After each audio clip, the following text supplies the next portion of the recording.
Greetings, everyone. The Disney live-action panel at this year's D23 has ended.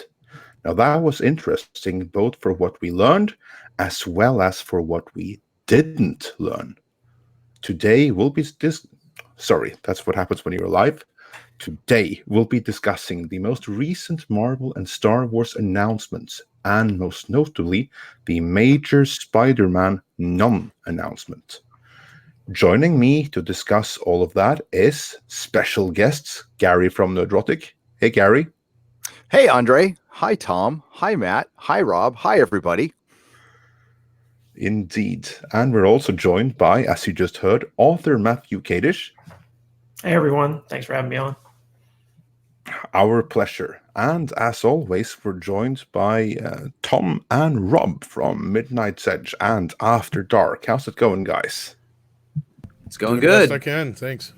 Excellent. And we've also got quite a lot of people in the chat. So let's say hi to some of you guys. So who do we got? We got Natasha Cloutier. Excellent. Mary Mayhem. Hey, Mary.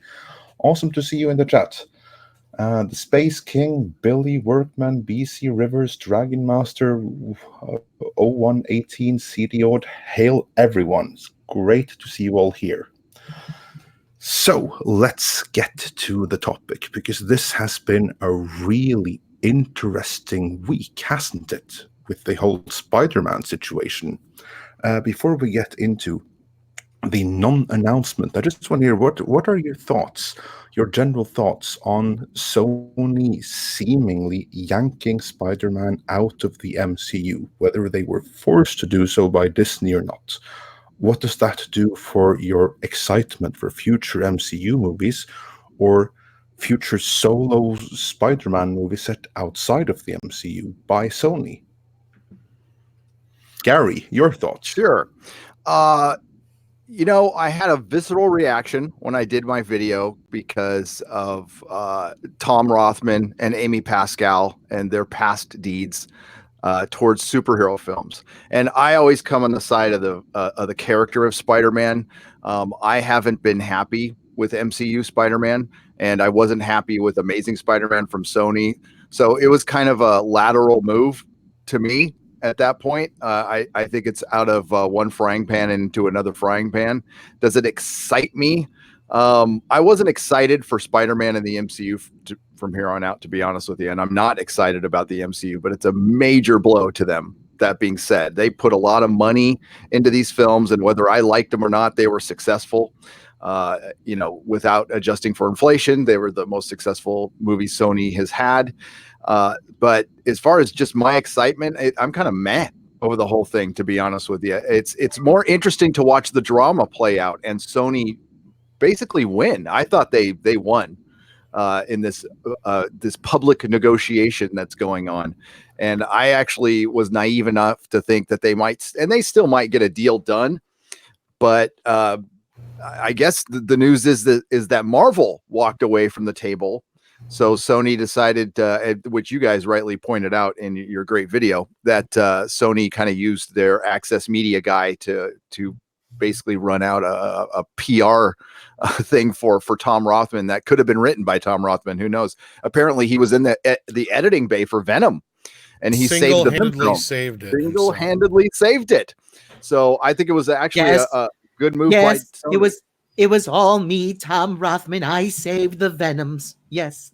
I find that hard to believe. I would like to just to state that we always put great emphasis on where the source of information is, because that's especially relevant in this case. When you see all of this praise for Sony in the initial scoop, that's because it came from Sony. I'm willing to put money on that. And then, of course, the author might have gone slightly his own direction, but the core scoop, that came from him. Came from Sony. And did Tom Rothman personally draft it? No, but you can rest assured that he approved what was sent to Deadline Hollywood. Oh yeah, I don't doubt that for 1 second, especially when I heard that he was in the editing bay, because that is the first I have heard of that, and there's been a lot of news from behind the scenes at Venom, and I had never heard that. Well, didn't we hear the same thing in Wolverine and a couple other things? Yeah, look how that turned out. But, Exactly. but let's hand the mic a bit further. Matt, your thoughts on this whole situation? I think the writing was kind of on the wall once Venom and Into the Spider-Verse were considered hits. It looked like Sony was kind of figuring out what they were going to do with Spider-Man.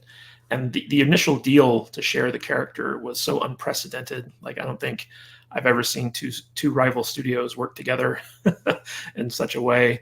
I'm glad that they were able to get through Endgame with this version of Spider-Man. Unlike Gary, I actually like the Ultimate Spider-Man-esque teenage Peter Parker Spider-Man story. So like I was on board with it, and I feel like it did its thing. Far From Home was a good flick, kind of set things up to go forward. And I'm kind of sad that we're not going to get to see Kevin Feige's vision for that trilogy kind of come to fruition. But I honestly think, Tom Rothman, he's a well-known micromanager. He's came in to clean up Amy Pascal's mess. He really disrupted the culture that she had created over at Sony. A lot of people didn't like him. A lot of people still don't like him. But he's the kind of guy who gets not afraid to get his hands dirty. He's a bit of a control freak. So I'm not surprised that he was the guy behind the negotiations that kind of was taking the hard stance, because I think Disney was kind of trying to throw their weight around, and Rothman didn't appreciate that. So he kind of took a hard line stance, and eventually they just came to an impasse. And Rothman's kind of like, well, I helped make Venom a hit. I can make the next Spider-Man movie a hit. And so I think this all kind of falls on Rothman's shoulders if my read of this situation is correct. I agree completely. And with that, we can also say goodbye, Spider-Man. Because if Rothman is going to decide the future of Spider-Man, my God, we're in trouble. Anyway, that's my thought on it. Rob, your thoughts? Well, I warned everybody in my review of Into the Spider-Verse that if you go see these movies, you're giving them the impetus to yank, thank you, Mr. Motorcycle, to yank Spider-Man out of Peter Parker, out of the Marvel Cinematic Universe, and plop them in their own Sony Spider-Verse. And I don't like being right. I still am right. I don't like being right in this case. Don't forget that we also made 2 separate videos warning if you go see Venom. Oh yeah, this is what you thought.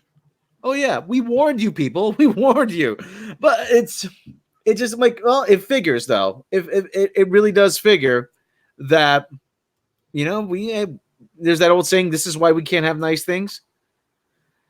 And listen, there's plenty of blame to go around, but most of the blame's got to be shouldered by Tom Rothman. I mean, there's a guy who thinks he actually knows. There's not.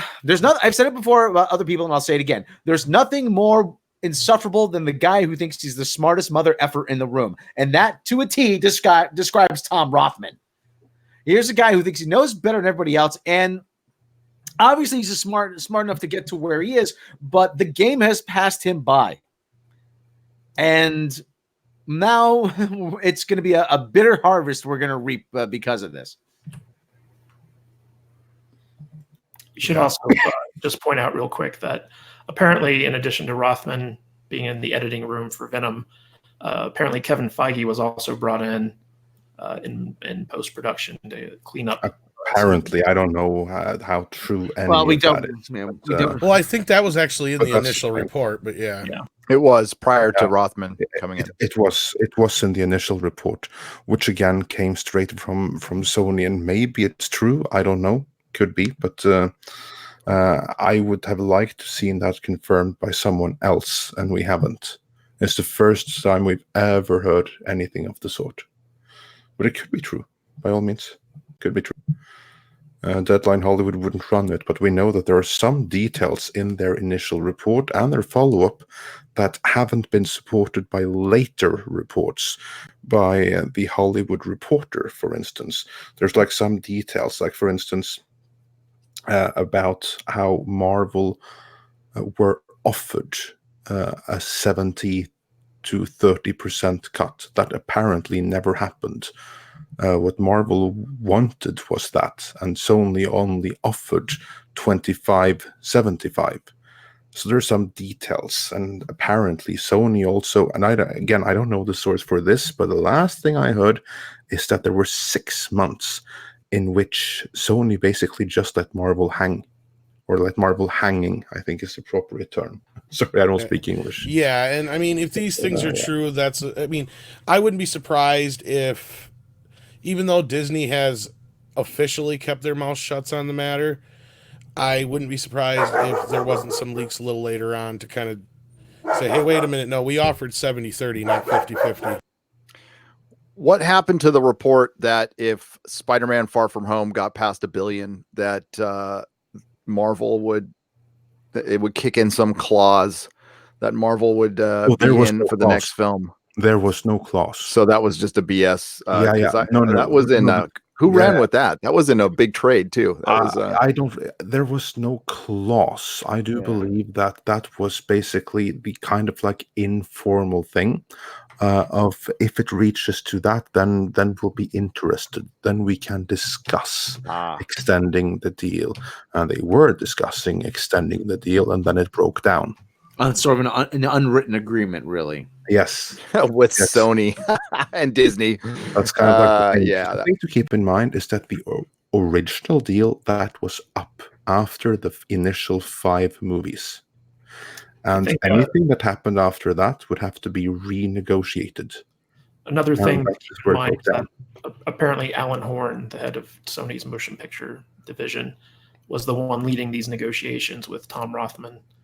It wasn't like Kevin Feige and Amy Pascal and those guys. Like I think the first negotiation was. So you had the two bosses basically duking it out, and I don't think they got along or saw eye to eye on any of this stuff. I think they were both trying to throw their weight around. Yeah, that's a thing to keep in mind. You would be surprised at how much a personal slight or a personal disagreement can derail huge corporate deals. It happens. Yeah, it happens. And Spider-Man is Sony's biggest franchise right now, and so I can't see them wanting to give away any percentage of that because they don't have the merchandising rights or the TV rights to Spider-Man. But it's only their biggest franchise because of the MCU. Well, it was their biggest franchise long before the MCU was a thing. Like that they ruined. That's the other thing. It still was their biggest franchise, but they were on the brink of bankruptcy before Marvel came in and saved them. I mean, again, I'm not happy with that Disney was also the Pascal era. So once Tom Rothman came on board, he's like, well, I'm the new guy in town. I've turned the studio around. I don't need to worry about what happened in the past because the person running things. But he still had to work with her. I mean, she on her way out the door put herself in charge of Spider-Man. That was pretty smart. Yep, that she did. That was one of the things that she demanded for the deal to happen. Is that, guys, I will sign this contract, but you have to insist that Pascal Productions be made part in any future Spider-Man production. That has to be a demand from Marvel, or I won't sign this. That's how that happened. So Amy Pascal is no longer affiliated with Sony. She's only independent by way of Pascal Productions, and she actually has the agreement now with Universal, but she's still part of the future Spider-Man movies because of that deal, because basically that's what she demanded to enter the Marvel deal to begin with. Well, all these rumors of Sony coming to a deal with Disney before D23, I think my personal opinion is they were all BS. I didn't see any good sources on these things. It was a rumor. A YouTube channel started, got picked up by a clickbait website, and then it got circulated around the clickbait website circuit. No major credible industry publications were picking up on it. So it just felt like, and I couldn't see these two guys, especially considering how quickly this rumor started after news of the negotiations breaking down came out, how Sony and Disney could come to an agreement so quickly. And it turns out that, we didn't get any announcement about Spider-Man at D23. So in fact, Tom Holland just said it was a rough week. I love you guys, and then he pieced out on the stage. So Yeah. Really no news on that, but I think that those rumors are pretty much debunked by now. Yeah. So just to reiterate that for everyone, the rumors that have been making the rounds the last 24 hours about them finding a way back to the negotiation table, these are the same rumors that basically stated that Marvel wanted to reboot Venom into the MCU. They are in no way, shape, or form confirmed. I would think that if something had been signed after this week, they would have announced a future Spider-Man movie or given something to indicate that everything is okay now. It would have been a huge PR win to have some kind of confirmation that everything is okay, and they didn't do that, which leads me to think that there's still the impasse behind the scenes, and until the otherwise is proven to be true, Spider-Man right now is out of the MCU, would be my take on the situation. What do you think about that? Is that Well, analysis I haven't that even you got agree to with? give my initial take, but skipped right over me. Yeah, let's hear it, Tom. Yeah, Well, let's- before I do that, let's grab these quick super chats here real quick. Sonic Stance sent us $12 in super chats altogether. Whether you like MCU Spidey or not, can we all agree that Sony hasn't made a good live action Spidey movie by themselves since 2004? I think that's fairly unanimous. I Yep. completely agree. Yes. Yeah. Sonic Stance then said or asked, did Sony even consider that the Spider-Verse TV shows they want to make cannot happen without Marvel's approval? Now, I'm going to get back to that in my bit here in a moment, unless anybody else wants to say anything about that right now. That was one thing I was going to get into about the whole situation here. Anybody want to chime in on the TV show Just aspect? that, you know, Yeah, I'll get back to it when you get back to it, so that you have your say, and then I'll give my take on it. yeah, just for people who don't know, Marvel, Disney owns the TV rights to Spider-Man, even though they don't have the movie rights. So it's a little bit complicated. But Oh, that's Well, actually, pretty much what I was my understanding is that it's Sony that has the TV rights. However, they cannot use them without getting the go-ahead from Marvel. So, like for instance, they can make a movie without Marvel's blessing, but they can't do a TV series without Marvel's blessing. Is my understanding that they have all live action rights. the last thing I For read, one of them. the TV rights were sold back from Sony to Disney. that was my understanding too. Yeah. Okay, yeah. Well, then I stand corrected on that.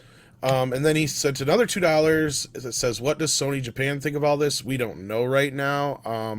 Depending on which version of the original story you want to believe, rumor was that it came down from way above that Amy had to talk to Kevin about this, even though now the story is that she initiated it herself and she's the mastermind of this whole thing, even though she supposedly threw a sandwich at him and told him to get the fuck out of her office. I think that she's going to say that now, because Kathirai is no Exactly. longer there to argue that point, because what the Sony hack shows is that Kathirai was the one that instructed this to happen, and Kathirai was at the time head of Sony corporate in Japan, and he was the one who personally fired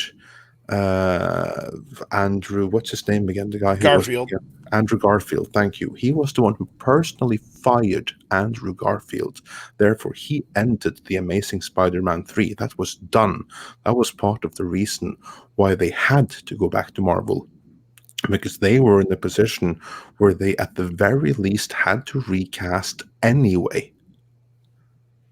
I also think that Sony Japan looks at Sony Pictures as a black hole of money.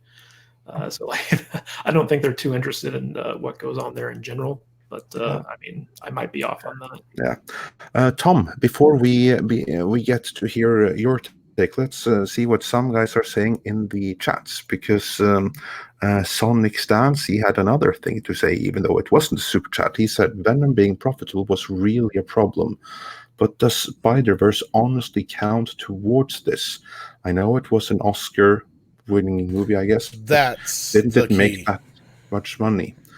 Yeah, here's the thing. I think that the Venom was the big problem. That was success. That really emboldened them. The only thing that Into Spider-Verse did was that it basically just showed that, yeah, we got this. Didn't earn that lot of money, but it's got all this praise The and everything. Oscar. We don't need Marvel. That Oscar was a big deal.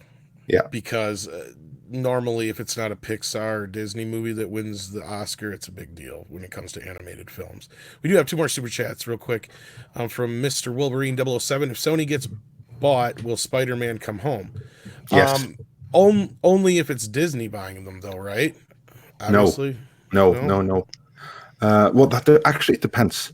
If someone buys Sony Pictures wholesale, so everything continues as before, then the rights are going to stay exactly where they are. But if someone buys it and then pieces it up one way or the other, then it's going to revert. It's complicated. But yeah, for basic argument's sake, if anybody buys Sony Pictures whole, then the rights go with it. So that might be, and that was going to be something else I was going to get to in my thing if I ever get there. Mega Jetty also says SM1 is my fave. MJ was legit redhead, not carrot top. So yeah, and before you get your say, Leah Plus Size also says, without Iron Man, Captain America, and now no Spider-Man, no Avengers, and no MCU, and the nail in the coffin of Marvel, goodbye to you. Yeah, I see many feel that way. Yeah, I've seen a lot of people celebrating that Spider-Man's going to get quote-unquote rebooted and taken out of the MCU, and they're glad he's not in the MCU. Yep. There's a lot of people who are very happy about that, and that was because of fine Marvel's act and Disney's act over the last couple of years. And it's I understand certainly that. understandable. Yeah. Amy Pascal wants to make a movie titled Glass Ceiling. What makes people think it's going to be any better under Sony? Between you and Matt, I'm going to have nothing left to talk about. You realize that, Rob? Anyway, Tom, your turn. Carry on. Okay, as I was saying, everybody's quick to point the finger and say, "Ha ha, Sony," or "Ha ha, Disney." Sony's got you good. They're so quick to forget that Tom Rothman was the one who basically just almost destroyed the X-Men franchise. Didn't give us any chance to see Deadpool for almost a decade, and then got and destroyed Fantastic Four, got shit canned by Fox, all these things, and Amy Pascal, who's partially was involved with the destruction of Spider-Man before with Amazing Spider-Man series, and has been adamantly trying to get an all-female Spider-Woman deal done, as Rob said, under the title Glass Ceiling for how long now? And I believe that was that fabled Aunt May movie. Because I'm assuming she would be like the leader of the troop, like the Alfred type character. Like my understanding was Glass Ceiling was just the code name for the production. It wasn't the actual title. Yeah, that is entirely true. It was just a code name. The actual, like, that movie is still in development, and right now it's called Silver and Black. Right, but regardless, there was also the Aunt May thing, that we heard about. That was her Agent May Parker. Yeah. So these are the people that are going to be in charge of Spider-Man, and for those who think it's just going to get rebooted, I hate to break your bubble, but it's not going anywhere. It's going to stay the exact same way it is. It sans one thing and one thing only. They can't reference the MCU, and the MCU can't reference Spider-Man. So now they've got to write themselves out of this corner. So if you didn't like MJ before, if you didn't like Flash before, if you didn't like Ned before, none of that's going to change. All that's going to stay the same. The only thing that isn't going to be there is Happy and Nick Fury and any other connections to the Marvel Cinematic Universe. And there goes one of the few white guys left in the Marvel Cinematic Universe too, by the way. I mean, a lot of my other points were being made already. I was going to make the point that one thing Sony, though, really wants to make TV shows of their Spider-Verse characters. And them not making a deal on this, is it really worth them losing the television rights to be able to go on with their own Spider-Verse instead of, making a deal with Marvel? And even if they do want to control the characters, which was part of the original deal, so the whole rebooting Venom thing, that would come into play there. So that part I do believe. That part would be true, I think, is if Feige was allowed to be able to do whatever he wanted with all the characters, he would reboot Venom. We would have a Green Goblin and all that kind of stuff, most likely. My feeling is, if you check out our video from, a couple weeks back or almost a month ago now, The reason we haven't seen a lot of the classic characters we're used to in the Spider-Verse has more to do with Sony, I think. Yeah, Yeah, if you know what I'm talking about. Andre, if you want to take it from there, go ahead. Yeah, you raise a great point. And which is going to be a huge problem both for Marvel and for Sony going forward. And this is the thing that the Mobitron also raised in the comments when he said that Marvel kind of handed the Stark torch to Spider-Man. It'll be interesting how they undo that. I assume they'll push the Iron Man 2 kid actor to pick up the role. I think they'll just ignore the whole thing. Yeah. But basically, remember, even in Endgame, we learned that one of the reasons, no, maybe it wasn't Far From Home. Basically, we learned that one of the reasons why Tony Stark sacrificed himself was that he knew the world would be in good hands because Spider-Man was there to pick up his slack. So yeah, basically, he died for nothing now. Spider-Man is just going to be gone from the MCU. Everything set up, gone. And likewise with Spider-Man, I think they're going to have to reboot. And also, what I think is particularly telling is that both Zendaya and Tom Holland deleted their Instagram. Yeah, they didn't delete their Instagram. They unfollowed. They unfollowed thank Sony. you. That's what I was looking for. Again, I don't speak English here. Sorry about that. But yes, they unfollowed Sony, which doesn't mean that they can walk out of their contract because they're still contracted for one more movie, just one. But after that, well, the initial report said that Tom Holland would sign on for 2 more Spider-Man movies. That initial report was later walked back. Yeah, see, that's the thing. There's been a lot of things that have been back and forth on this, whether or not. See, now we know for sure, as we reported initially, that the 3rd movie was not involved with the MCU deal, even though people argued left and right with us on that. Exactly. That's what we've been saying for years now, is that it was just 5 movies. Holland is contracted for 6, and that 3rd one is with Sony, and Sony only. Well, see, here's the other thing, too. I've heard some people say, "Oh yeah, the MCU's in such huge trouble with the X-Men, the Fantastic Four, and Deadpool." They're not going to be in the MCU right away. They're not. I mean, yeah, they're working on it, but it's going to take at least 2 or 3 years for Deadpool is the only thing we're going to see within the next 2 years. I bet we'll see a Deadpool 3 or. I don't even think we're going to see that. Yeah, but it'll be a PG-13. X-Force or whatever is what it'll be. But the other thing too is, I mean, yeah, we're gonna get a reference. Yeah, go downtown, go to the downtown and see this guy, physicist, smart guy, read something or other. We'll get that right away, and there's no guarantee that they're gonna get the Fantastic Four or X-Men right. And in the meantime, we're left with Sourpuss Brie Larson as the face of the Marvel Cinematic Universe. That does not bode well. Yes, Captain Marvel was a hit, but that's not going to last long, just like everything else. Just like the comic books. I've heard so many people say that the comics are a testing ground for the movies. So what's going to happen is, so if that's true, then the pattern is the first movie is going to do well, and it's going to fall off a cliff. Because the people that carry on. Yeah. The people that they think are going to show up aren't. Yeah.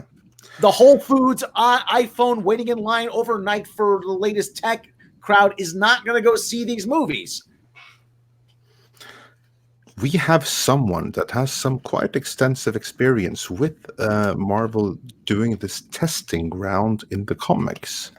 Gary, what's your thoughts on that matter, and why are you qualified to have that opinion? Oh, well, if you haven't been watching my channel for 10 minutes, I used to own a comic shop for 10 years in San Francisco, and I worked with I didn't work with Marvel. Marvel always saw me as a customer, no different than anybody else, but I've talked to Dave Gabriel and other people involved at Marvel.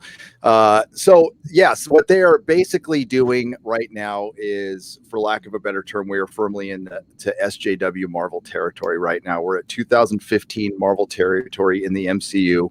There's quite a few people, those clickbait channels that Matt's talking about, have been warning about this for quite some time now, and it's coming to fruition. And, I'm not an I told you so kind of guy, but I'll just kind of kick back, pull out my popcorn, and watch. what's going to happen here, especially a Marvel Cinematic Universe now without Spider-Man, Captain America, and Iron Man. I was always firmly in the camp that you can recast these characters later, treat them like Bond, kind of what Sony initially wanted to do with Spider-Man so many years ago and decided not to.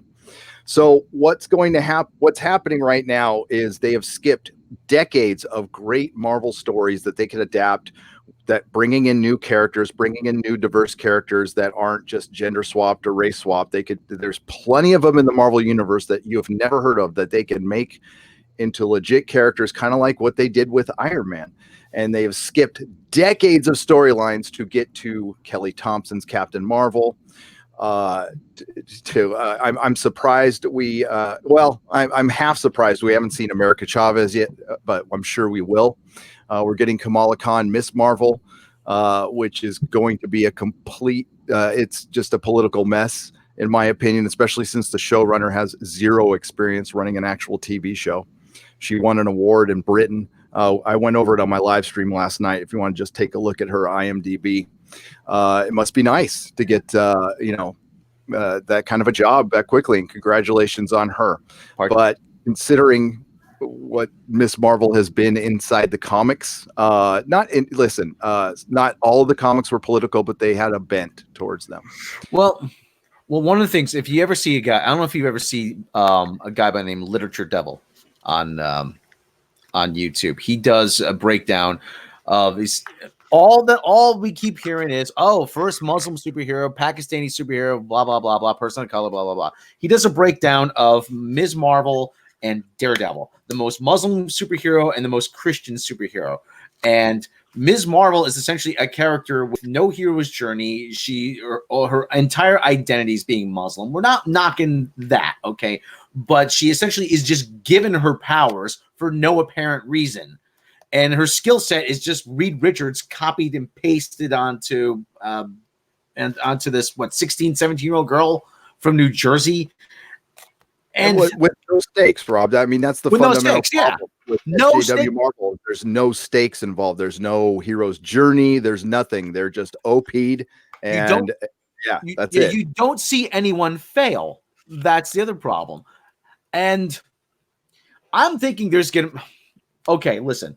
I've been saying in the case of Star Wars that it is going to take a high-profile failure to right the ship. In the case of Marvel, it is going to take a high-profile failure as well for them to say, "Oh shit, what have we done?" And by that time, it's going to be too late. It's going to be we're going to be bailing out the Titanic with a soup ladle at that point. And we're well into that. We're well into. I mean, the thing is with what happened in comics, that was actually creeping. 2015 didn't happen overnight. That was creeping in the comics for a decade prior to that. A little bit here, a little bit there, but it was never enough to take you out of the story. It didn't ruin it. And comics went through a mini, boom in the mid 2000s and the mid aughts. Things were good. When I sold my shop, things were great. I remember Joe Quesada was on with Stephen Colbert during that time talking about Marvel and the current storylines. He had Joe Quesada on quite a bit. I mean, Joe Quesada is responsible. I mean, out the door, he started that mess. And but I mean, it's certainly he destroyed Spider-Man almost single-handedly, to the point where I stopped reading it after I'd been reading it all my life. So that's why I'm so meh with the movie Spider-Man. The best thing Spider-Man we've gotten in anything is the game, actually produced by Sony. Oh, that's magnificent. Yeah. Gary, let me just ask you a question. Of all you, like I said, you owned a comic shop for years. I mean, did the audience they were trying to court, they actually did you see a shift in the demographics at all when this stuff started? Was just the audience just tailing off? Was there no new people coming in, or did you actually see some of what they wanted? Like you've said actually before, they're trying to choose their audience. Did that audience just never showed up? Did they? They did not. And this could be an hour-long video, so I'll try to keep the answer as short as possible. But comic books wasted a lot of time trying to chase the dragon of the new reader instead of trying to just cultivate what they had, because we're a niche market. We've always been a niche market, and that's it. But some very bad data came out on Facebook, which started this whole thing, and it was some poll. There's been many videos made on it a couple of years ago, but it was a Facebook poll that essentially said, are you interested in comic books? And the answer, it was based on gender, and it showed that 47 or 50% of women were interested in comic books.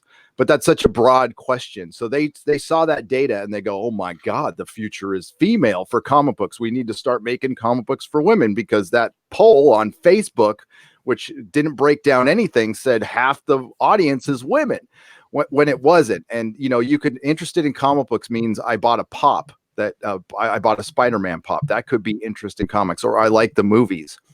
I think they took it more as I'm interested in comic book characters and not necessarily in comics. I was in the most diverse city, arguably the most diverse city in the country, right next to a college. And I struggled to get, I had subscribers. So people come in, they give me the title, they're subscribers. So that's, you put the comments in a bag for them, and they, Yeah. So I struggled to go from one female customer when I bought the store to out of my 400 subscribers, I think I got it up to 30%. And it was a struggle. And it's the same thing with movies nowadays, and the same thing we see in all these other genre franchises is, there's women that are interested. The women that are interested either A, like it the way it is, that's why they're interested, or B, like you guys said, they're the pop figure type crowd. Okay, this is actually a question. There's that saying, Winston Churchill, this isn't the beginning of the end, this is the end of the beginning. This whole thing with Spider-Man, do you think that this is the tipping point? I mean, are we going to see, is this going to sort of breed this cascade effect? I mean, well, they're still going to have some success, but do you think is that high profile failure on the horizon? To me, because I think it's got to be Thor: Love and Thunder. Well, that could be, but here's the thing. I've said this time and time again, and I will fight tooth and nail on this. The MCU does not need Spider-Man, but Spider-Man and Sony sure do need the MCU. And I will stand by that in this argument, in a sense that the MCU has the X-Men to fall back on, Fantastic Four, and all kinds of stuff that they haven't even been able to dig out yet. All they have over at Sony is what they've done before. They can reboot Spider-Man again once this Tom Holland thing's over with, and it's what are they going to do? Well, here's the difference, though, Tom. The MCU before then was building towards an event. They don't have an event movie to build towards now. No, but I think Spider-Man was a big part of that plan. And it's going to suck for Feige and crew going forward if they can't use Spider-Man. But I think part of the reason that the Phase 4 announcements were so light was A, they were waiting for D23 to announce the rest. And B, I do think Spider-Man was a plan to be a big part of things going forward. I think that was pretty obvious and Far From Home. I think that was we all kind of felt, well, this must be a done deal by the end of that movie. Well, I don't want to monopolize. I don't want to monopolize the conversation. But like I said, I don't think it's going to be the same without that big event film to build towards. Because as with that first movie with Iron Man in 2008, when my buddy of mine told me, do not leave until the very end. Stay through the credits. Don't stay. And then you saw Samuel L. Jackson. I'm Nick Fury, director of S.H.I.E.L.D. I'd like to talk to you about the Avenger Initiative. And you had to pick your jaw up off the floor because you knew that everything else was setting the table for something huge. Yeah. What is there going to be setting? What are they setting the table for? Female Thor? That we'll learn over the course of Phase 4, which we know is probably going to set up Phase 4. But Matt, I want to hear your thoughts on all this before we try to shift the conversation back to Spider-Man.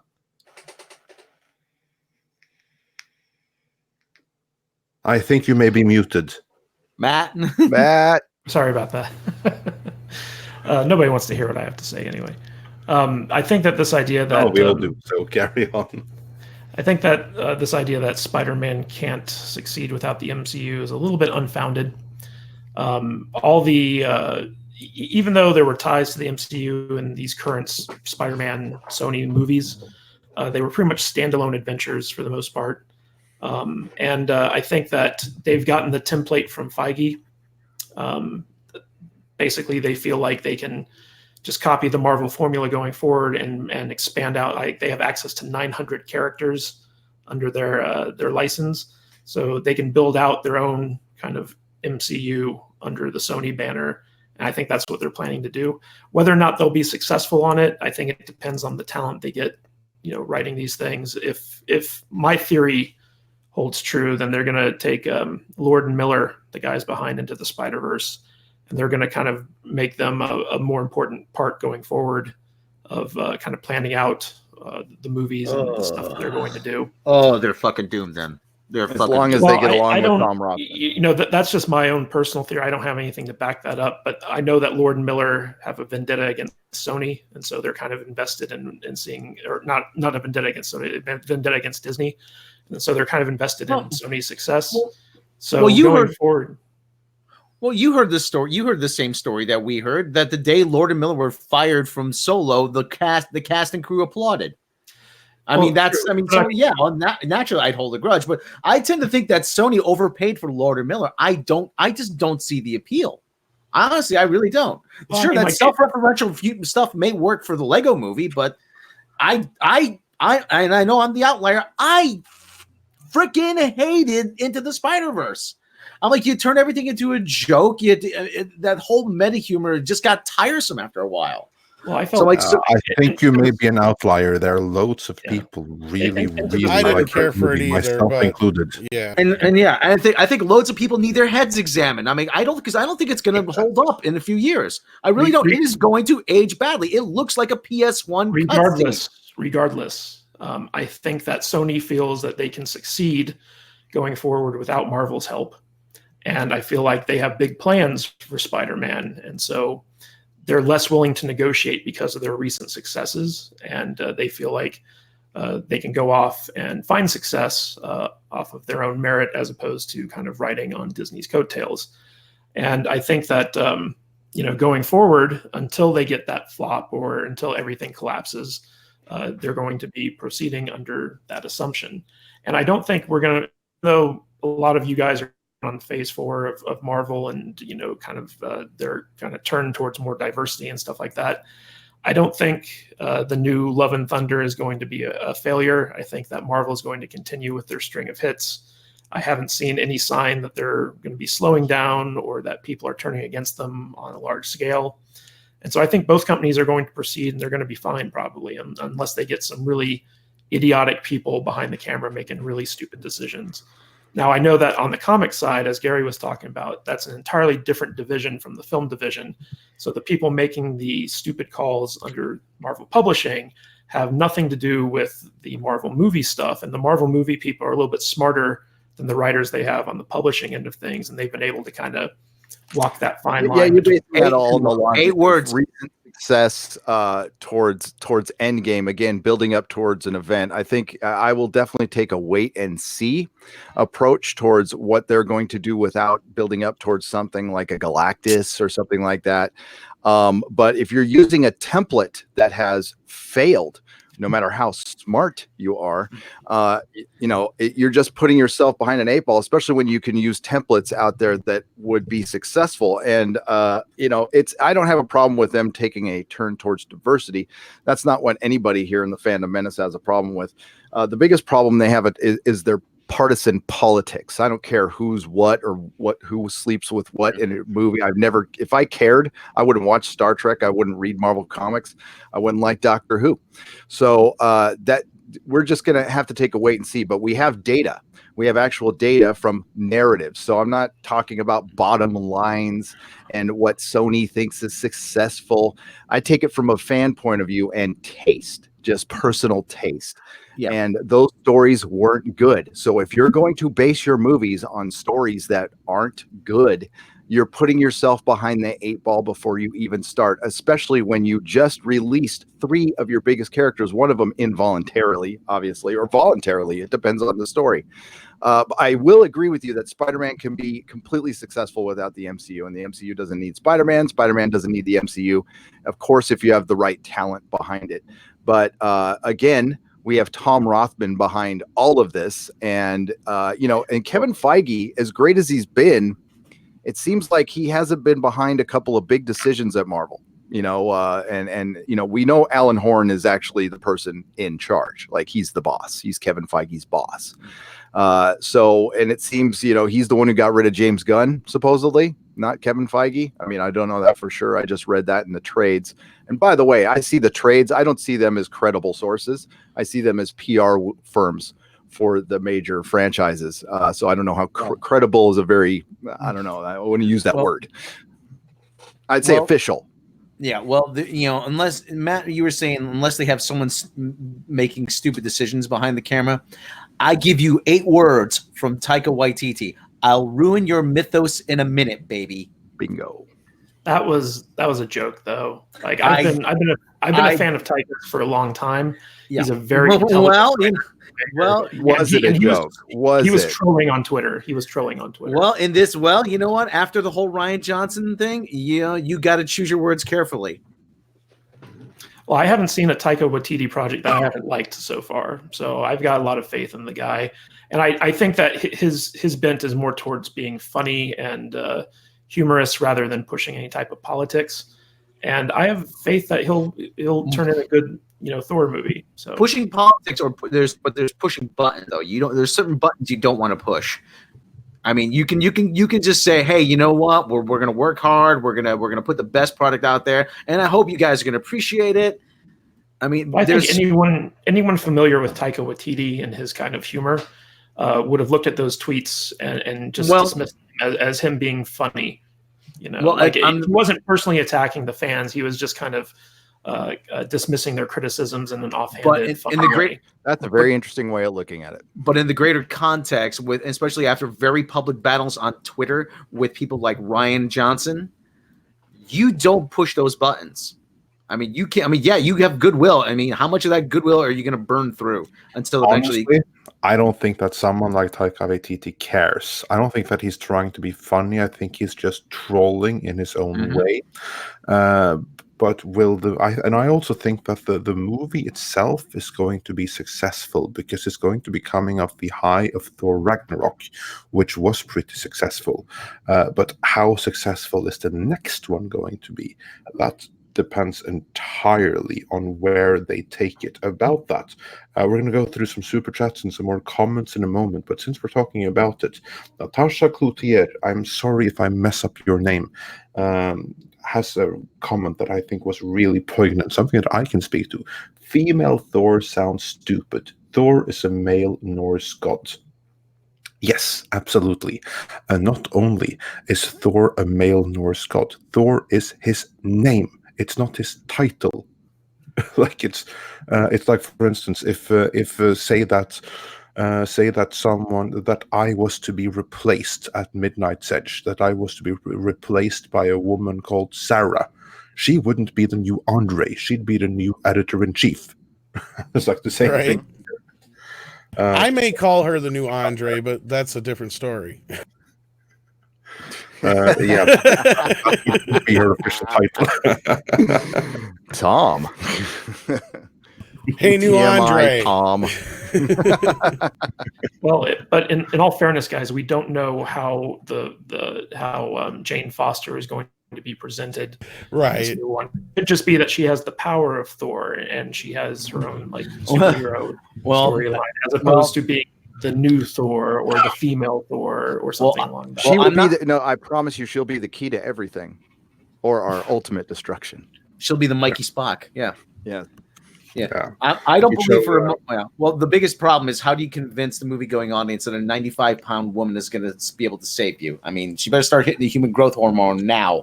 He's working out. I think it's going to be more of a romantic comedy than anything else, to tell you the truth. I think it's going to be kind of like a take on. Oh, that's what guys want to see.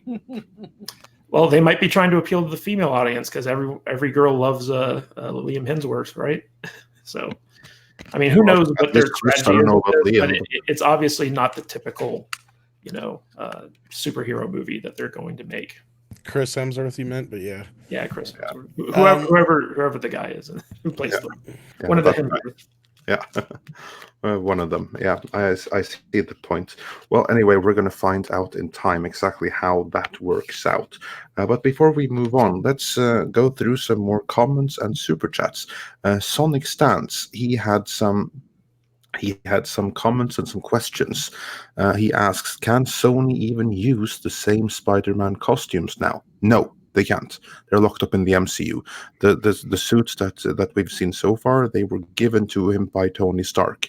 They're part of the Marvel and Sony co-productions. Can't use any of them. They can use the actors and everything, but they have to redo everything that's tied in and associated with Tony Stark and specifically with the MCU. So that all has to go. What a mess. This is going to be such a mess. That's why it's very entertaining to watch. I mean, it sucks for the character of Spider-Man. And it sucks for the fans. Remember, Gary, remember Kruge at the end of Star Trek 3? The planet is destroying itself. Yes, exhilarating, isn't it? That's what it's like. Yes, exactly. About that, Sonic Stance also had a $10 super chat. At least Marvel has all of their franchises to fall back on. What does Sony have? They've had so many bombs these years, and what are the odds that Jumanji will make 1 billion yet again? Well, that I have to say, what were the odds it was going to make 1 billion the first time around? So I would say that the odds for the second time are actually bigger than they were the first time. Rothman's been kind of credited as making a lot of hits for Sony. Yeah, I've said I've said a few times Rothman's the best thing that ever happened to Sony, unfortunately, until now.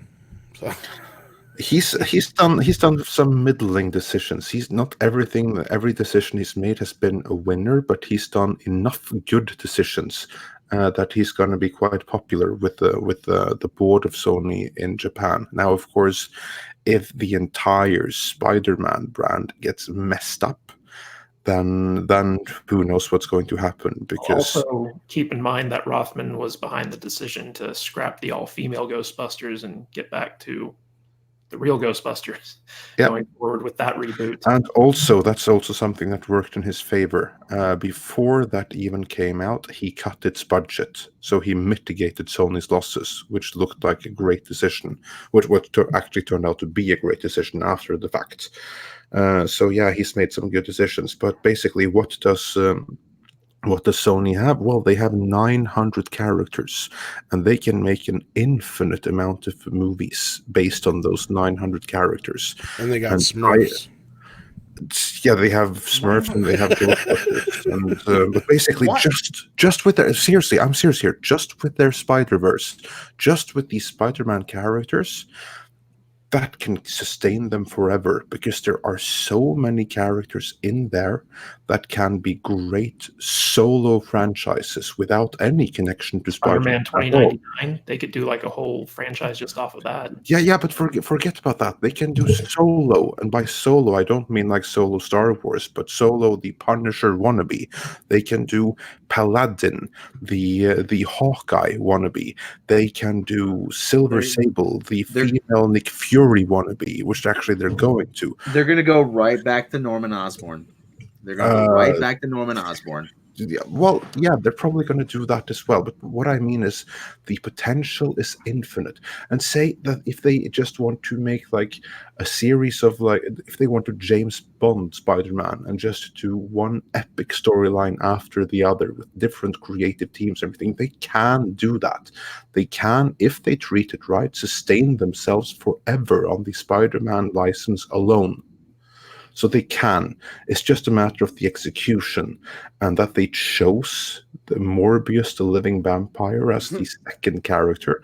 I hope they have a real exciting interpretation of it, because it doesn't sound like the best idea to begin with on paper.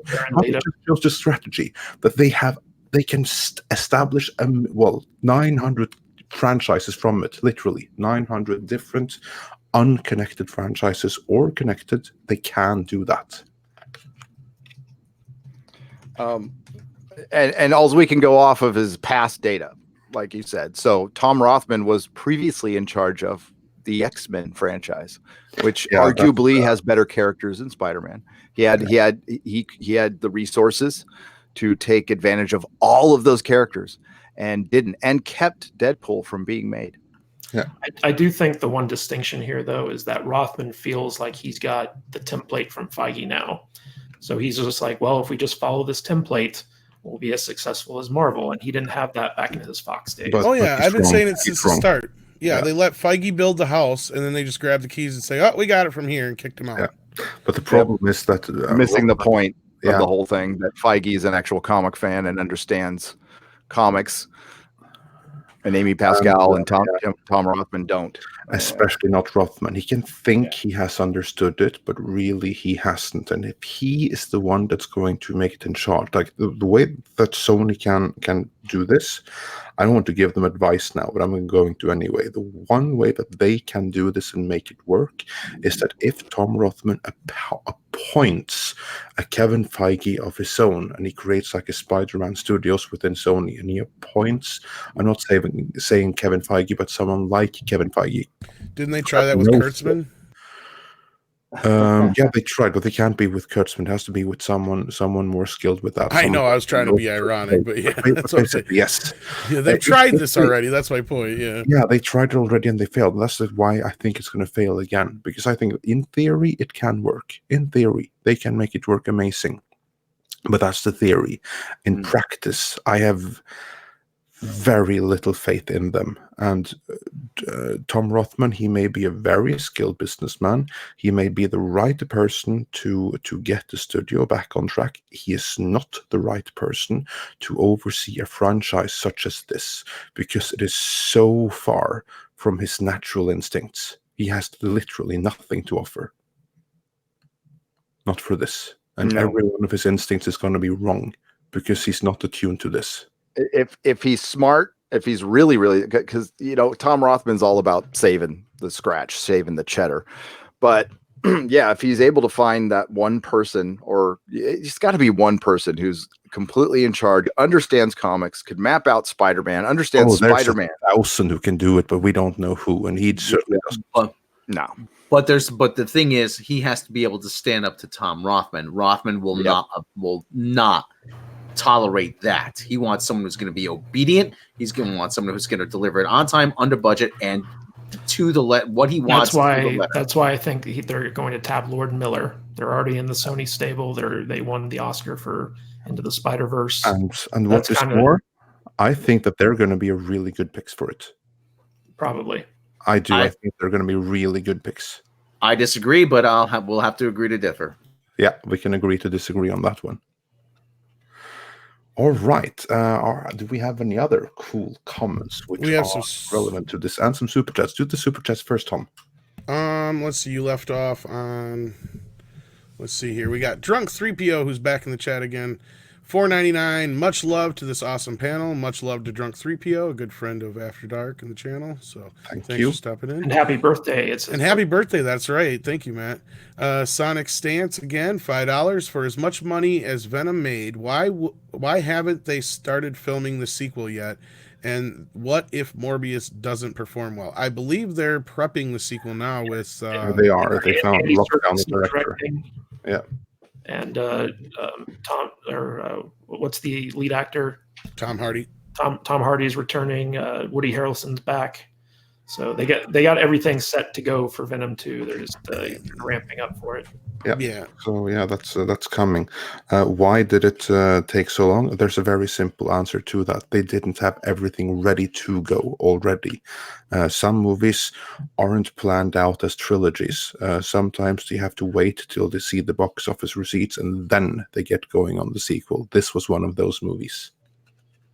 Yeah, they had a rough idea. Go ahead, Gary. No, I was just going to say the most disappointing thing is Tom Hardy being a part, which Tom Hardy's the best part of Venom, but it put off his TV series Taboo, which was great. And now it looks like we're not going to get a season 2 because of Venom. It's the only thing that bugs me out about the thing. And Woody Harrelson would have been great casting for Carnage, in 1996. Who would you have rather seen in the role, Gary? I don't know. Somebody younger. Carnage is younger. He's too old. I mean, he would have been a great Carnage, 20 years ago. But Carnage, Cletus Cassidy was always a little younger than that. But I don't know. I'd have to think about it. somebody who was probably on par with Tom Hardy, same age. I know who. Who? You play a stone cold serial killer or whatever. This is a one guy that I've been wanting to see as the Joker for the last 5 years. Macaulay Culkin. Ha! Yeah, That's not a bad maybe choice. he might have been good. Yeah. maybe Dexter, Thomas C. Hall. No, he's too sane.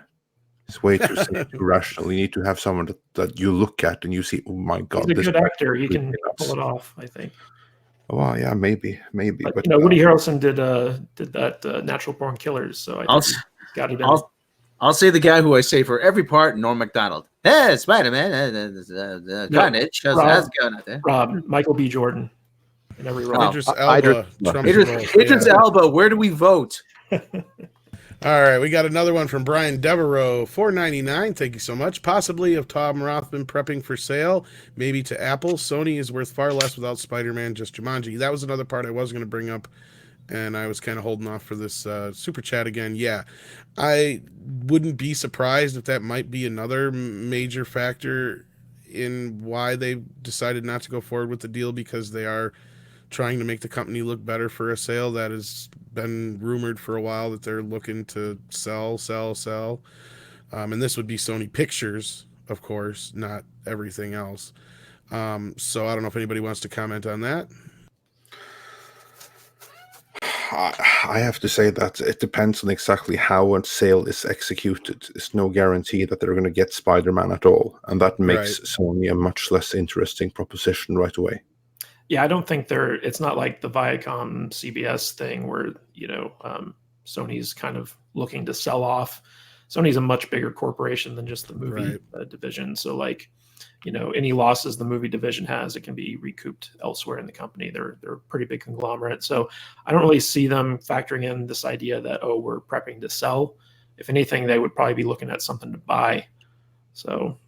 Well, that's just it. I don't think they have anything to compete in the streaming wars upcoming. They're either going to want to be soaked up by somebody, or I don't know if they've got the money to start buying the stuff they're going to need to compete, unless you guys have a different take on that. No. Well, they have their PlayStation network, which is kind of competing with the live TV services right now. So they could morph that into. Yeah, but see, I tried it, and my area is too rural to get the access to it. See. Yeah, I mean, I tried it. I tried it too. I got friends who use it. They're PlayStation users, and they use it instead of cable. So I think Sony has like a small piece of that, but they're not really the OTT, over the top, direct to consumer stuff that Disney Plus is yet. But it's more like it's a cable alternative. It's like YouTube TV in a way. You get you sign up for X amount of bucks a month, you get access to TV channels, live TV, and you get cloud-based DVR. So Sony has that going for them. They could probably morph that into an OTT service if they wanted to eventually. But who knows? And go broke and add to that. I just have to add a comment that we got from Smoky Mirrors, who I believe has a comment to who should play Carnage, and it's the perfect choice to own every single one that any of us made. He says, Floki is an amazing actor. His voice would be dubbed by marketing. You know the film business. Floki, for those who are not aware, is not just a Viking. He's one of the Skarsgård children in the series Vikings, where he plays the character Floki. I agree completely. That guy at perfection. I think it's Gustav Skarsgård, isn't it? Isn't he on par in age with Woody Harrelson? He's pretty old, isn't he? Yeah, maybe he is. I don't know, but anyway, he'd be freaking brilliant. Yeah, he's in Westworld too. Is he? Oh yeah, yeah. He pops up everywhere. All the Skarsgård children pop up everywhere. These two. He's not in Westworld anymore, but spoilers. He was in season 2. He was in season 2. You're not missing anything. How are you for me? $10 from Adam Wolford. Thank you so much. For characters that are different races, Darkhawk is Latin and Sunfire is Japanese. The very first Muslim character. Also, there was Indian Spider-Man. They don't know what they talking about, damn fools. I want to see an Italian Spider-Man movie again. Yeah, right. See that, Sony. I mean, one thing Rob and I are constantly combating with, as far as like, you know, with Star Trek Discovery and other things. It's forced diversity. It was stated before. Diversity is not the issue. It's the forced diversity. It's where you're basically parading people out like they used to in the old, you know, freak shows in the circus and say, hey, come look at what we got here. You know, come see, you know, our token whatever to sell our show instead of just selling the show on the merits itself. What were you gonna say, Rob? Yeah. Well, yeah, it's in badly done diversity too. Yeah. Can I say something as the non-American here? The problem is not the diversity itself. The problem is forcing, as Gary put it, partisan American politics Right. from LA, where this is made, on the rest of the world. Well, it's the funny thing is, like, and Robert Meyer Burnett was saying about this. Oh, it's science fiction has always been political. I will concede that to a point. I'd say it's more of a social commentary than political. That was social commentary. Like it's been political, but it hasn't been partisan, and it's just exactly. When you watch something like A Private Little War from the original Star Trek original series, that's a very well done commentary on the Vietnam War. And stuff like the Orville about a girl, or a variety of other episodes they've done. You know, the stuff that makes you say, hey, you know, I was watching the Orville the other night and they did, oh yeah, that's when it's really well done, when they can they sneak it in there. When they hit you over the head, like in South Park, you want to be tolerant, you know, they send you to the tolerance camp and they beat it into you. And actually, we did get that during Star Trek Celebration. Who said that? Was it Roxanne Dawson that said that? He goes, you really do have people banging over the head. She said, we never needed to do that. You know, and even Doug Jones, one of the cast members of Discovery, was like, oh yeah, let's calm down, will you? Okay, that's when one of them started. I mean, so it's not, like I said, it's not so much diversity; it's the heavy-handedness that people have a problem with.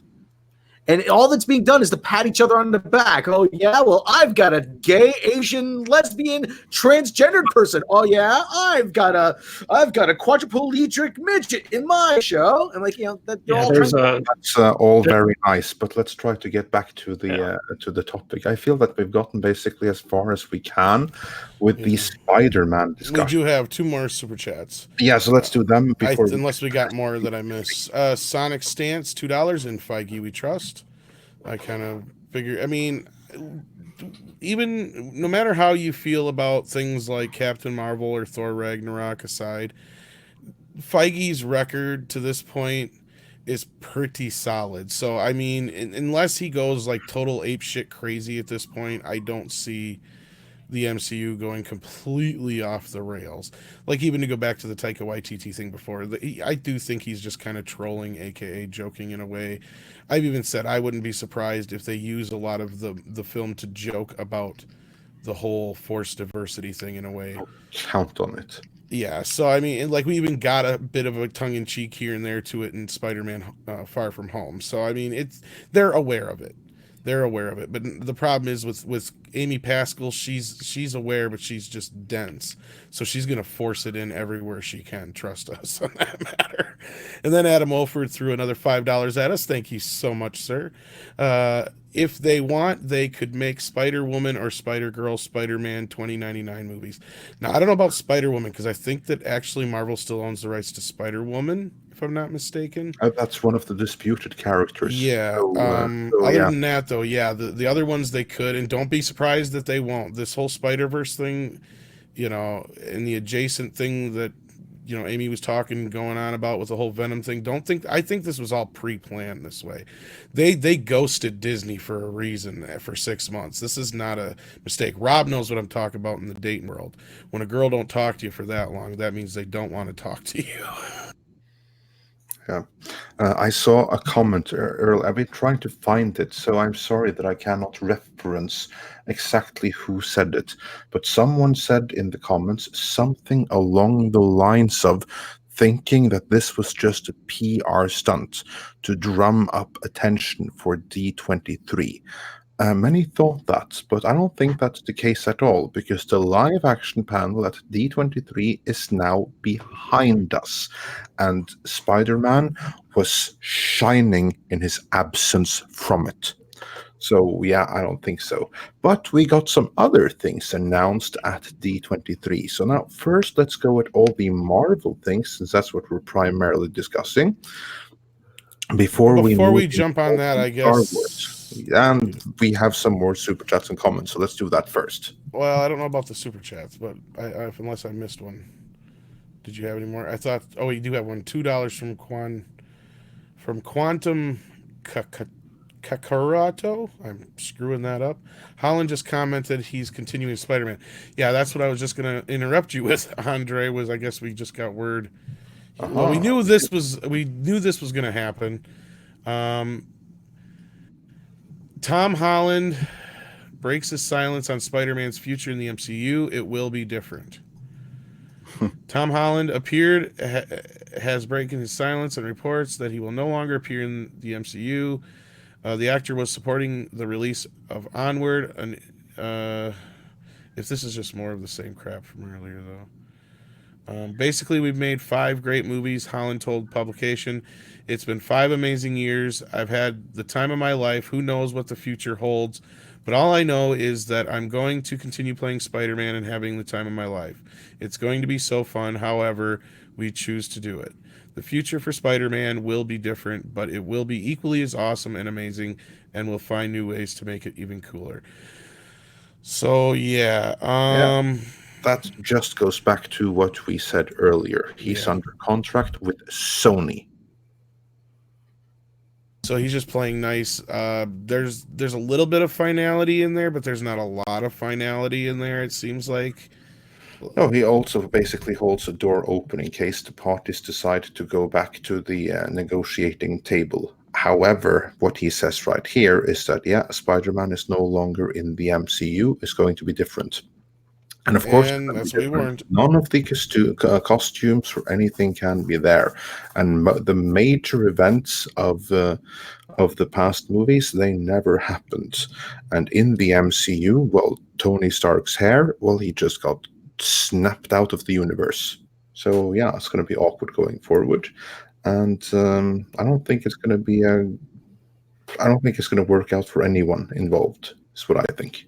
I don't think it's done. I really don't. I don't think it's over until they start filming, until they say that Spider-Man 3 is filming and a deal hasn't been made. That's the point where I'll know it's finally over, because Disney's not the company to just lay down and not fight. And you pointed this out, Andre. It was Sony's decision to stop negotiating, not Disney's. Yes.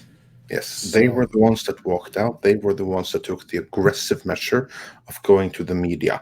Now, of course, this could all be a negotiating tactic, and I still think it is a negotiating tactic to beat Marvel down in price, unless they've already decided, and this is possible, that Tom Rothman has decided that, you know what, we have alternative plans. We're going to go with those, because I have decided in my mind that it's going to work out better for Sony that way.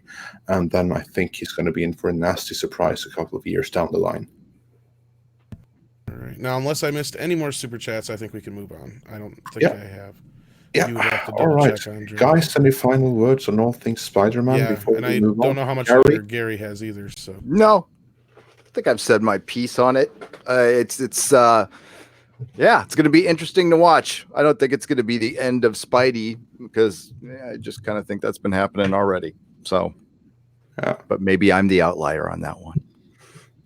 Well, there are some divided opinions on the subject. I saw a comment earlier from Chris Prisanovsky, who said, Superior Spider-Man was a fun story. Superior Spider-Man is a very controversial arc. But you know what? I agree. I love the hell out of Superior Spider-Man. But that's just me. Matt, any final words on that before we move on to the rest of D23 revelations? I think there's a lot of inside baseball stuff going on behind the scenes here. I definitely think that there are power plays being made. I don't think the negotiations have stopped quite yet.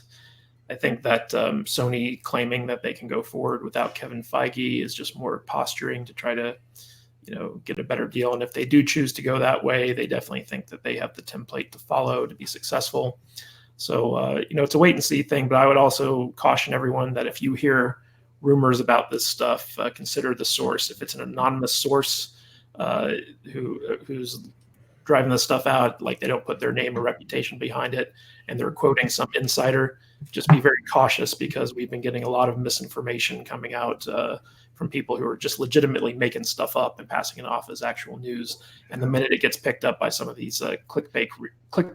Yeah, unless it's coming from one of the legitimate trades, I wouldn't put too much stock behind it. I Or would, an actual tweet from like somebody who's involved with like Kevin Feige, then I would take it seriously. But other than that, yeah. Yeah, I don't know if I would use the word clickbaity so easily, but in principle, I agree. Which is basically on this thing right here. What we have to keep in mind is that we know that Sony is doing it. They are right now doing the media and using that as a bargaining chip and a tactic. So always question everything you hear right now. Nothing is official on this one until it is official. And if there is something that you should believe, this one case, Deadline Hollywood and Hollywood Reporter, should be the go-to things. Variety, maybe. Yeah. Variety, maybe. Trust your instinct too. I mean, just look at what's out there, and does Sony look at their past work? And Rob and Tom and Andre have been talking about this for quite some time. Sony has been wanting to break free from this deal because they think they can. All they needed was one success. They didn't even need two to convince themselves that we don't need to be in this deal anymore. And as Matt even said, it was unprecedented. The fact that we got this deal in the first place is kind of crazy. I never thought we'd see a deal like this. So for them to continue it, I think I was never expecting them to continue it, to be honest with you. That's one final thing I will say, that every movie that you see in some way is a vote. And everyone who went to see Venom, whether you knew it or not, you were voting for removing Spider-Man from the MCU. So, yeah, just putting that out there. Anyway, let's move on to the other D23 news. Because what we didn't hear anything about there was, ironically, Spider-Man. But we heard other things instead. I just want to hear how excited are you guys for the rest of it. Because what we got now was the entire cast of the Eternals, including Kit Harington as, well, something, I guess. Matt, you know this better than me. Can you take us through the news item? Well, they paraded out all the cast members of the Eternals, which includes Angelina Jolie and what's his name, Robert Marston, the guy who played Robb Stark in Game of Thrones. But the big news was that Kit Harington had been cast in an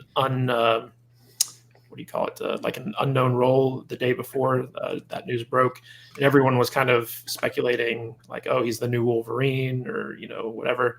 It turns out he's in the Eternals. He plays a non-Eternal character who, I guess it turns out, is a comic book character called the Black Knight in the Marvel Universe. He's a guy who sword fights and rides horses, so of course they cast Kit Harington in that role. So he was the big addition to the Eternals cast here. And there wasn't a whole lot of news about, what the story's going to be about or anything like that. But it looks like Marvel's really ramping up to make them the next big, like, Guardians of the Galaxy-esque team movie for their universe. And there are rumors that the leader of the Eternals, the guy who plays Robb Stark, is going to be the first openly gay superhero as well. So there's that. Not a very ambiguously gay duo. Oh my. Ooh, oh my.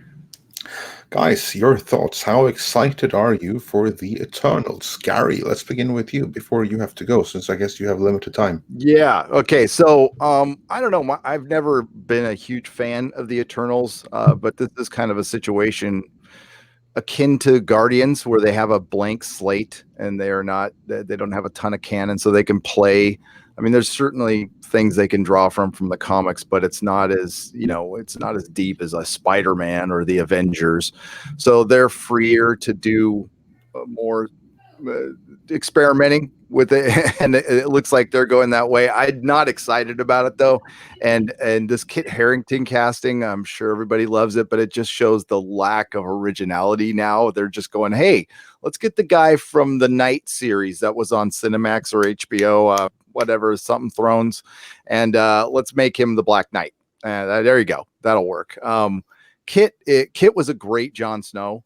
Because he's stoic, and I guess he can be a great the Black Knight's been played by a lot of people he's had a lot of identities within the Marvel universe, so it might be all right. I just don't know how much range. I love Kit, I just don't know how much range he actually has outside of being a stoic Stark, and it just, the Eternals to me just looks like a heavy lean into SJW Marvel to me. That's all I'm getting out of this. So my excitement is very low on this. There's a couple of things I heard that did interest me from the announcement, though, but not the Eternals. Matt, real quick before we move on, your thoughts. How excited are you? I'm not very excited at all. I don't know anything about the Eternals, but I was kind of the same mindset with Guardians of the Galaxy. I didn't know anything about that either before it came out, and I ended up loving that. So I think that the Eternals are probably going to be helping to set up the Galactus threat, either that or Kang the Conqueror, one of those two, that they're going to kind of start building their next big team up event stuff around. And we're going to get to see more of the cosmic universe through them. But honestly, like at this point, I'm really zero buzz. I don't really care. Tom and Rob, your thoughts before I give mine and we move on to the next news item?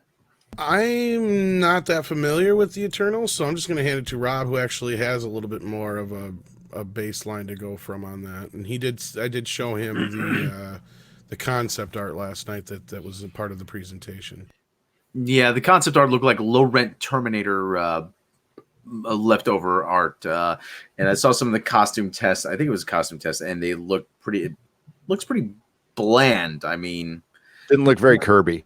No. Which, I mean, that's the best part about the Eternals was the Kirby designs. They're beautiful. And I think that's what we were hoping for after Thor Ragnarok as well. Yep. Something more colorful, something more grandiose, and just wasn't getting that. And it just seems like they're using, like Matt said, they're using the Eternals like a blank slate to.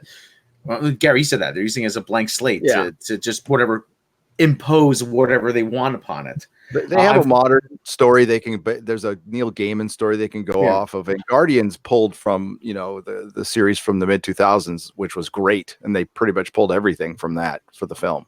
That wasn't all James Gunn, believe it or not. Yeah, well, like I said, they're shaping Icarus of the Eternals to be the first openly gay superhero. I'm like, oh, okay, whatever. It also looks like they're kind of doing with the Eternals what they had originally planned to do with the Immortals, right? Back before they shifted that to a TV show. It looked the Inhumans. The Inhumans, yeah. It looks like the Immortals is basically taking what their original plan for the Inhumans was and going forward with it. Yeah. Black Knight is like that character's been kicking around for God knows how long. He actually did make an appearance on Spider-Man in This Amazing Friend, so that was actually pretty cool. But I'm thinking a lot of people are going to think John Cleese now when they hear Black Knight. Tis but a scratch. So I don't know. We'll have to wait and see. Not a lot of hope for it though. Next. Yeah, then I'll give my take for it quickly. I pretty much agree with you guys. Unlike Guardians of the Galaxy, I have absolutely no frame of reference for this one whatsoever.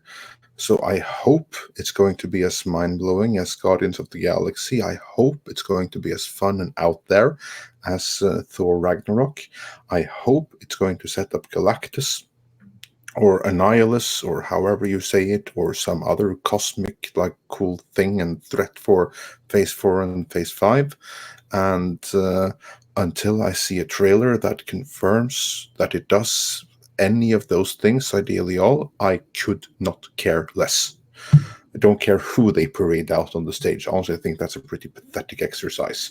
And that they get Kit Harington from Game of Thrones, awesome, but how is that a freaking selling point? I mean, I can think of some actors in Game of Thrones whose presence actually would be a selling point. This guy ain't among them.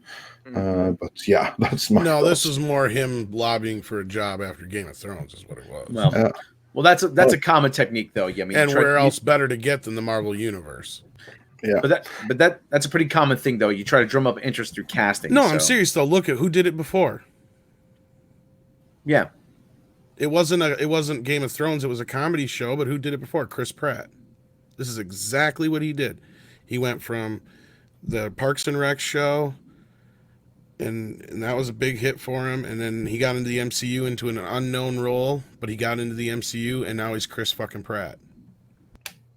Yeah, well, But we're going to get a Sophie Turner situation, probably. I mean, not as bad, but hey, let's get the girl from Game of Thrones to play Jean Grey. That's what I'm worried about, because that there are actors in Game of Thrones whose presence would make me very, very excited for anything. This guy ain't among them. But that's what they're banking on. Don't be surprised. I'm not treading on Pratt. I loved Chris Pratt. Don't worry. That's not my point. My point is they're trying to do the same thing here, and it may not work out.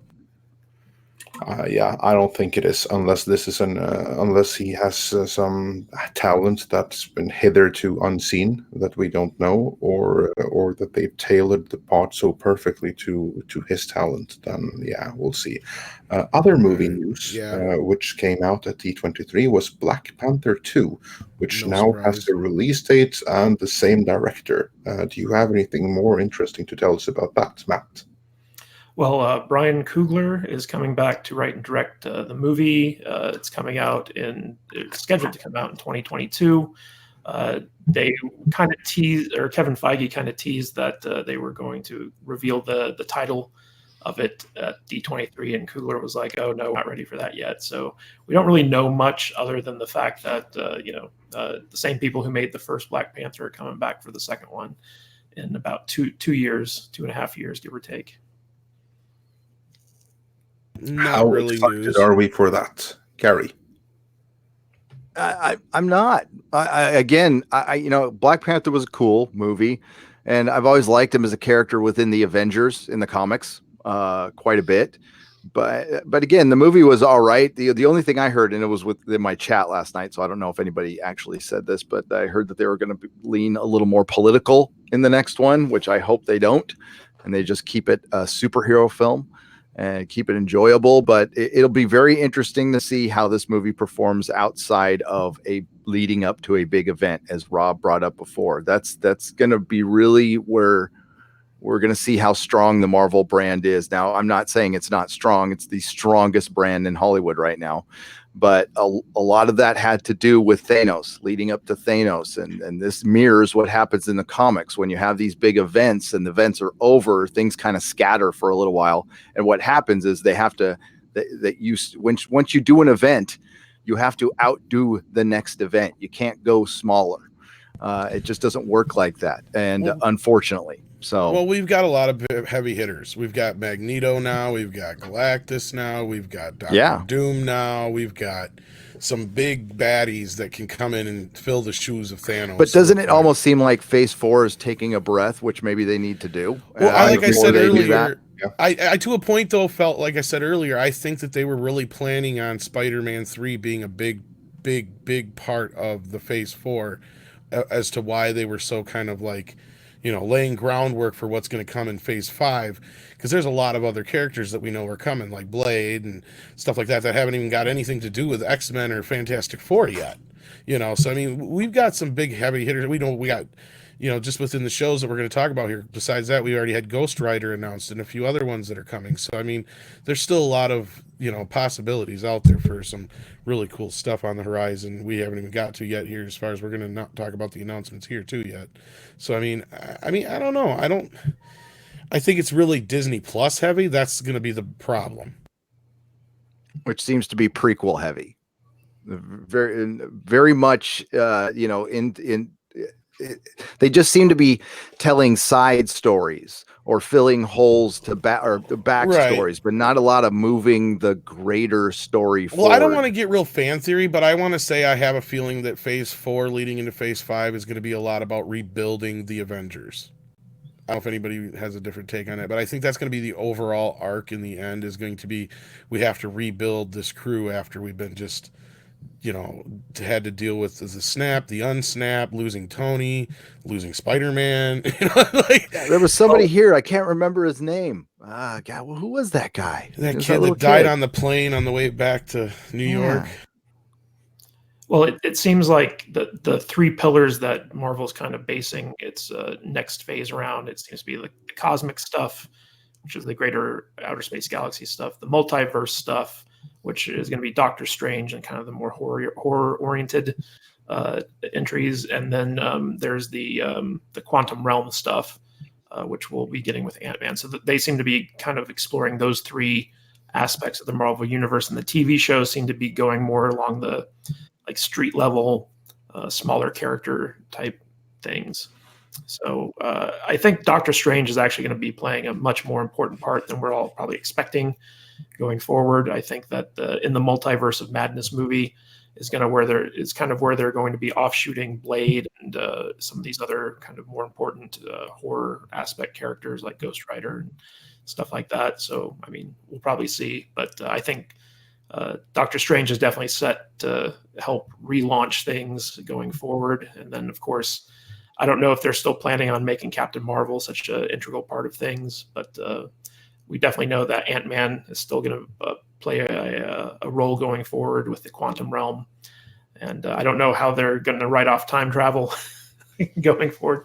We messed up. Let's just travel back in time and figure out a solution to this. So. Well, I think they made it. Bring in Kang. What was that, Andre? Go ahead. Just they can bring in Kang or Kang or however you want to say it. I just have to say, with like names pronounced and stuff, I read them. I've never actually heard them pronounced. Oh, I know how you feel. Trust me, and I'm American. So anyway, before we lose Gary here, let's move down the list as quickly as possible. I think we took way too long on that, probably. Yeah. Then we addressed Black Panther 2, and anyone have anything more to say about that? No. Yeah. Then let's move on to 3 more series were announced for Disney Plus. Those 3, and we'll address them in order, was Miss Marvel, She-Hulk, and finally Moon Knight. So let's begin with Miss Marvel. What do we know about that, Matt? Just that it's going to be geared towards a young adult audience, kind of the same audience that they've made Cloak and Dagger and The Runaways for. It's going to be, the first Muslim female superhero. So you can expect to see a lot of relationship drama, probably more comedic style for that particular TV show. And it's on Disney Plus. It's not on Hulu. So it's going to be very family friendly. Gary, share your feelings. How excited are you for Miss Marvel? Not very, and I have watched, unfortunately, all of season 1 of Cloak and Dagger and all of The Runaways, and they're very teen drama CW, so that's what it's going to be. It's going to be the CW version of Marvel. Doesn't excite me at all, and it will be political. It'll be very political because the comic is. So if it would just presented itself as a fun, whimsical kid superhero for kids, I'm sure it could work for that demographic, but it's definitely not anything made for me. Yeah. So it's going to be a lot of feelings in dark offices, you're saying? Feelings in hallways, yes. Feelings in hallways. Dark hallways. Dark hallways, yes. Dark hallways. We got to make everything dark. It's got to be dark.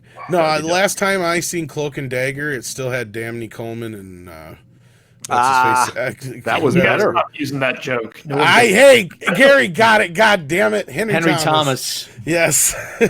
So I have not seen that, so I have no frame of reference. As far as the character itself, I thought Miss Marvel had something to do with Captain Marvel. I guess I was wrong. But I have no idea anymore. Yeah, I'm kind of looking at it like it's almost like Jane the Virgin, except the Marvel cinematic take on it. So it's obviously something that's definitely not made for us in general, but like, is it going to be made for audiences in general is going to be the question. I know Rob had a pretty strong... Woke general audiences. Yeah. Had a pretty strong opinion on it the other night, Rob. Well, it's going to be fun to watch it crash and burn. Well, it might be low-hanging fruit.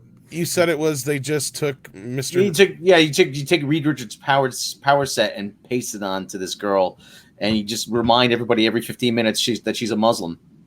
I mean, so, and with no stake, and as Gary said, no stakes, no, you were always awesome. You just had to realize how awesome you are. Yeah, it was just guys keeping you from being awesome. So get That's your right. big fists, because that's what she has, big giant fists. No symbolism is not lost on me, by the way. No, I think an interesting distinction to make here is that these new announcements, like Ms. Marvel, they're actually being made by Marvel Studios, the same people who are making Loki and WandaVision and stuff like that. Jeff Loeb is still involved, though, right? Well, but I was going to say there's a separate Marvel TV division, and they look like they're doing the Hulu shows, and they're the ones who do Cloak and Dagger and Runaways and stuff like that. So I'm wondering what the crossover is going to be there, because they are two separate divisions. They don't really communicate. I did hear that. I heard that Kevin Feige was going to be involved in one of the TV divisions. That's not that. Jeff Loeb has been awful. And he's put out he has good things, but he's been terrible. And Kevin Feige has said on stage that Ms. Marvel is going to cross over into the movie. So God help us. That's my feeling. Is anything that's on Disney Plus is going to be able to cross over with the movies. If it's on Hulu, it won't, unless anybody thinks differently. And I know Andre just had something to say. Sorry. Yeah, no, I agree completely. I think that anything on Disney Plus is going to be part of the MCU proper, and it's going to be cross-referenced with the movies. Yeah. And anything on anywhere else, it's going to be like, well, basically anything on TV right now. It's going to kind of be its own same universe until we learn that it isn't, and it never was. Like I always said, it definitely seems like all the Disney Plus series are being made by Marvel Studios, and all the Hulu series are being made by Marvel TV, and which would be like S.H.I.E.L.D. and all that kind of stuff. And that's what I was just going to say. The rule as I saw it from the beginning with S.H.I.E.L.D. was the shows can reference the movies, but the movies will never be affected by the shows ever. And that's kind of the way it works on those Hulu shows, I believe, too. But to clarify, the Disney Plus situation, if it's on Disney Plus, we do think that will cross over. And that does kind of play into the one super chat we've had. Adam Mulford, once again, sent us $5. Thank you so much. Which Ghost Rider are they going to show? Motorcycle or muscle car one? Also, how are they going to explain no one knew about vampires? Now, Matt, I know you can answer the first part of that. Yeah, it's going to be Robbie Reyes, the muscle car version of Ghost Rider. The guy that they got... Ghost Driver. Yeah, the guy they got to play Ghost Driver in Agents of S.H.I.E.L.D., he's basically coming back to reprise the role. And it's going to be about him, basically. So the Johnny Blaze, is that that's his name. And then the other part of the answers, I think we're going to get that answer in Doctor Strange about the vampires. I think we're going to get introduced to things of that nature. Yeah, I think they're going to fix a lot of problems in that movie. I agree with Matt. But yeah, Ghost Rider is one of my favorite all-time characters. I love Johnny Blaze, Danny Kayesh. But if they put him on a motorcycle, I'd be fine with Robbie Rodriguez. But I don't know. I've always felt like that character was one of those times where they tried really hard to be diverse, and they ended up being racist because he had to be from East LA, and of course there was gang affiliations. And it's like, couldn't he have worked at a Subway or been a bake manager or something? I don't know. Just throwing it out there. So it was pretty much just Cheech, though, with superpowers. Yeah, So in their this was conceived in the comic books, not in the they're just ripping it from the comic books. But I thought that back then. I'm like, oh, I bet he's gonna have, one of his family members is gonna have gang affiliation, and he likes hot rods, and he's from East LA. That's not stereotypical at all. I have to ask one thing, because I was out of Agents of S.H.I.E.L.D. long before that time. I only saw the stills of the Agents of S.H.I.E.L.D. Ghost Rider, and I was in shock at how shit he looked. Was he good in the series, or was it just hopeless? No, he was good. I mean, like, it wasn't movie quality of special effects, but what they did do with it was pretty good. And I actually felt like the half season that this Ghost Rider was in was one of the highlights of the series, because it was a new and different aspect of the Marvel universe that we didn't see before. And his character, I mean, like Gary said, it's pretty stereotypical, but it seemed to work within the context of what Agents of S.H.I.E.L.D. was doing. I actually really enjoyed it. Yeah, cool. It was all right. I like the quick scene where Johnny Blaze gave him his powers. Yeah. It was nice to see like the original Ghost Rider show up. And as for me and Miss Takya, no, sorry, I mean Miss Marvel. Yeah, it's one of the young adult things. I think I'll probably gonna give it a miss unless I absolutely have to. I'm still involved with the MCU by then. We'll see. Moving on, the other series announced was She-Hulk. Matt, what can you tell us about that? Well, Kevin Feige proudly proclaimed that Bruce Banner is no longer the only Hulk in the Marvel Cinematic Universe, that we're going to be getting a She-Hulk. Beyond that, we don't really know anything about the series. We know that in the comics, it's a bit of a legal drama because She-Hulk's a lawyer, and so who knows where they're going with this one. I think they'll set it up with Mark Ruffalo in the first episode. And then, yeah, they'll send it off. And it'll kind of... How much you want to bet it's kind of reminiscent of the old Hulk series, in a way. Instead of her having to move about, though, the Hulk comes in to save the day in whatever case she's working on and helps solves the case. Instead of her, the Hulk just saving the day in whatever situation he was in the old TV show. And then, yeah, she moves on to the next case. I don't know. I've never been a big fan of the She-Hulk, so that's all I have to say about that. So you can move on from me. Yeah. Gary? John Byrne's She-Hulk was one of the best comic book runs I've ever read. I love what he did. He basically created breaking the fourth wall, paved the way for Deadpool. And it was really good. She was fun. She was sexy. So they will not be going with that for sure.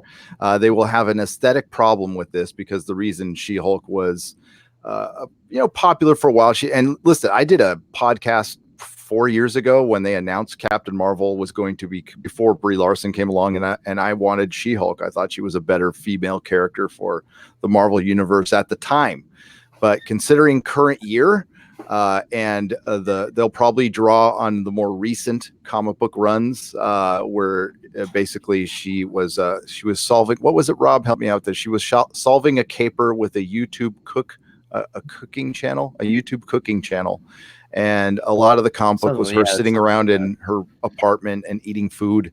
And then there's the aesthetic problem is, are we going to go with the John Byrne She-Hulk or are we going to go with the more recent one where it's much more muscular? I don't know if they've dialed that back at all in the comics, but she basically looks like a real She-Hulk now. Like instead of a female She-Hulk, she looks like the Hulk. Yeah, I remember back when She-Hulk was in the Fantastic Four. You think maybe we'll springboard that that was cool. BFF. I mean, when Thing was out and did his solo series for a while, and my instinct, John Byrne was on that too. They're probably going to make it like Ally McBeal, Oh yeah, and that's kind of what they tried to do with the comics and failed, but maybe they can be more successful in the TV show. Andre? Yeah, I just have to say, I haven't read any of John Byrne's She-Hulk. I've seen the covers, but I haven't read the stories. I have read John Byrne's Hulk, though, and my God, he's the best Hulk artist ever. I just have to put that out there. My definitive version of the Hulk, or like the way that I see Hulk as definitive in his comic book incarnation, is how he was drawn by John Byrne. But that's neither here nor there. It actually annoys me a little bit because I was left most unsatisfied with where the Hulk was left at the end of Avengers Endgame. And basically, what do we have here right now? If we just look at Avengers Endgame, what did that movie do? Well, it killed off Black Widow, it killed off Tony Stark, it killed off Captain America. Well, it didn't kill him, but basically it retired him. Spoiler alert, sorry. I trust that you've seen the movie. It's out on video now. So, yeah. And what else? Thor was made obese, and he's going to be replaced as Thor by Jane Foster. I have to say, though, that obese Thor is very accurate to actual Norse god Thor. So honestly, I preferred him that way as the Norwegian among us. I will take the obese Thor any day because that's how he always was in his original Norse incarnation. So yeah, but anyway, that's not his Marvel version incarnation, so he was changed, and then he's going to be replaced by Jane Foster. And the Hulk was also left irreparably damaged, and now he's going to be replaced by She-Hulk. So the only one that's left of the original Avengers is, ironically, the one I always wanted to see killed, Hawkeye. How's that for irony? And I just feel that this is like annoying, because I want to know what happens with the real Hulk. How does he get over his injuries? Does he get over his injuries? Is he gone involved into a more bitter version and become the Maestro down the line? Did anyone even contemplate it? Or are they just moving into a completely different direction with a new female replacement Hulk? And that's kind of like what I'm worried that they're doing. So I'm honestly not that excited about this at all. I am actually more apprehensive than anything else. One step closer to A-Force. Yeah, I don't know comics good enough to know what that means, but yeah. Probably. A-Force is the all-female Avengers, yeah. Oh, okay. Oh, you mean that we saw in Endgame? Maybe that's what they're setting up for Avengers 5. God, they might be. Don't you dare give them that idea. Well, it almost looks like that they have that idea already, doesn't it? When you have like this thing in Avengers Endgame, they've replaced Hulk with a female Hulk. They are in the process of. They're replacing Thor with a female Thor. And yeah, well, I don't know. We'll see. Riri Williams can't be far behind.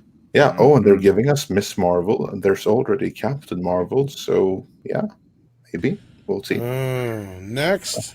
Yeah. But Matt, we didn't get your thoughts. Oh, we didn't. We got your newsletter, but you didn't get your take on it. I honestly don't care. I've never been a big Hulk fan. I've never been a big She-Hulk fan. So this is just kind of like, whatever. Isn't that funny how that seems to be like the general thing for Phase 4? The most positive reactions are, whatever. Yeah. It certainly seems like they got derailed a little bit by the James Gunn situation, and now again by Spider-Man. The outside without forces. Spider-Man, a lot of there's a few things I'm excited for, but not as much without Spider-Man, no. Oh. Yeah, no, I agree completely. I think that's really going to come bite them. I saw someone in the comments, before we move on to the final cool piece of news here, there were some comments to that, and let's see. Patrick Ollinger said, Tom, Andre, and Nerdrotic, do you think that Sony and Disney will make an agreement and have him stay in the MCU? I think that Disney are really going to try. If Sony will want to, I think they're going to have to make them a really, really good offer from Sony's point of view for that to happen. Like I said earlier. Yeah. Okay, you're done. But the question was for the rest of you as well. Gary. I think Sony's going to... I think they are actually in a position of power. They think they're in a position of power. They are. That's the thing. They are, because they're the ones that decide if there's a deal or not. Yeah, I don't think that. I think they're going to go their own way. Yeah, like I said earlier, I think that until the moment that they start shooting Spider-Man 3, and then up and until that moment, Sony and, well, at least Disney, will do whatever they can to try and make a deal.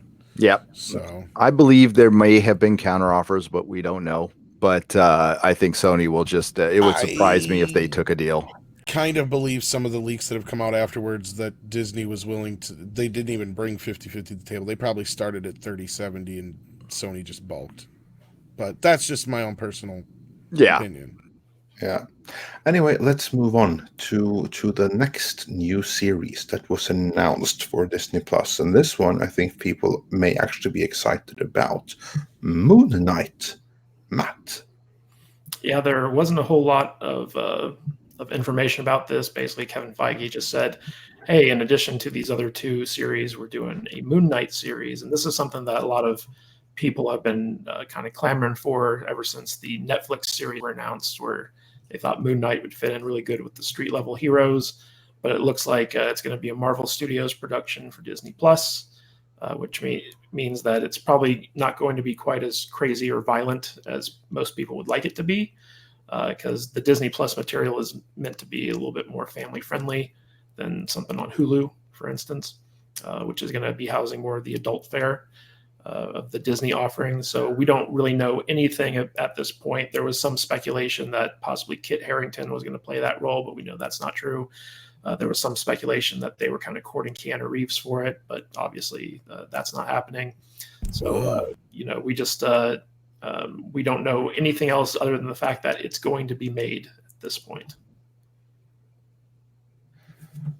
Yeah, but to those of you who may not be familiar with Moon Knight, Gary, can you just give us a brief lowdown? Who is Moon Knight and what does he do? Moon Knight is he's. I haven't read the Max Bemis run. I have them. I haven't read them, but when I started reading him, he was Mark Spector, and he gets his he's confused often with as Marvel's Batman, and he's really not.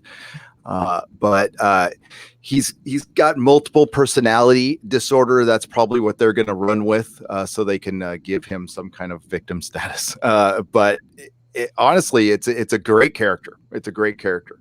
And he got his origins in Werewolf by Night. He was in a magazine for a while. And again, the definitive run by him was by Bill Sienkiewicz. And I could never pronounce the writer's name, Doug Menck, I think. It's M-O... I've not, since I was a kid, I've never been able to pronounce his name. It's M-O-E-N-C-H, Menck. But if you do find out, do let me know, because I'm going to pronounce it in an upcoming Conan the Barbarian retrospective. I've never been able to freaking figure out his name, but so Mark Spector was he was a spy, but he's also been and not Mark Spector. He's had multiple names. He's been a homeless guy, so that's why they're going to probably use the multiple personality bent behind him, but he does have powers. They're like Egyptian imbued powers, and he's got one of the coolest costumes ever. Really, if you want to, the best run by him again was if you read those, if they're collected somewhere from the Werewolf by Night magazine, and I think a Hulk magazine as well. The early stuff was great. This has the most potential though, because he, unlike Batman, he is a little crazy. He's got killer weaponry, and he would have fit perfectly in the Daredevil, in the vein of the Daredevil, for first 2 seasons of Daredevil, which were perfect Marvel for me. The Daredevil season 1's my favorite thing produced by Marvel, period, over any of their films or anything. I think this is the one thing that I'm excited about, as long as they don't make it woke as hell. But Kevin Feige did say that he gets his powers from a Egyptian god, or he might just be crazy. He might just be crazy. And that's so like he actually doesn't have any powers. He's just a crazy guy who dresses up in a suit.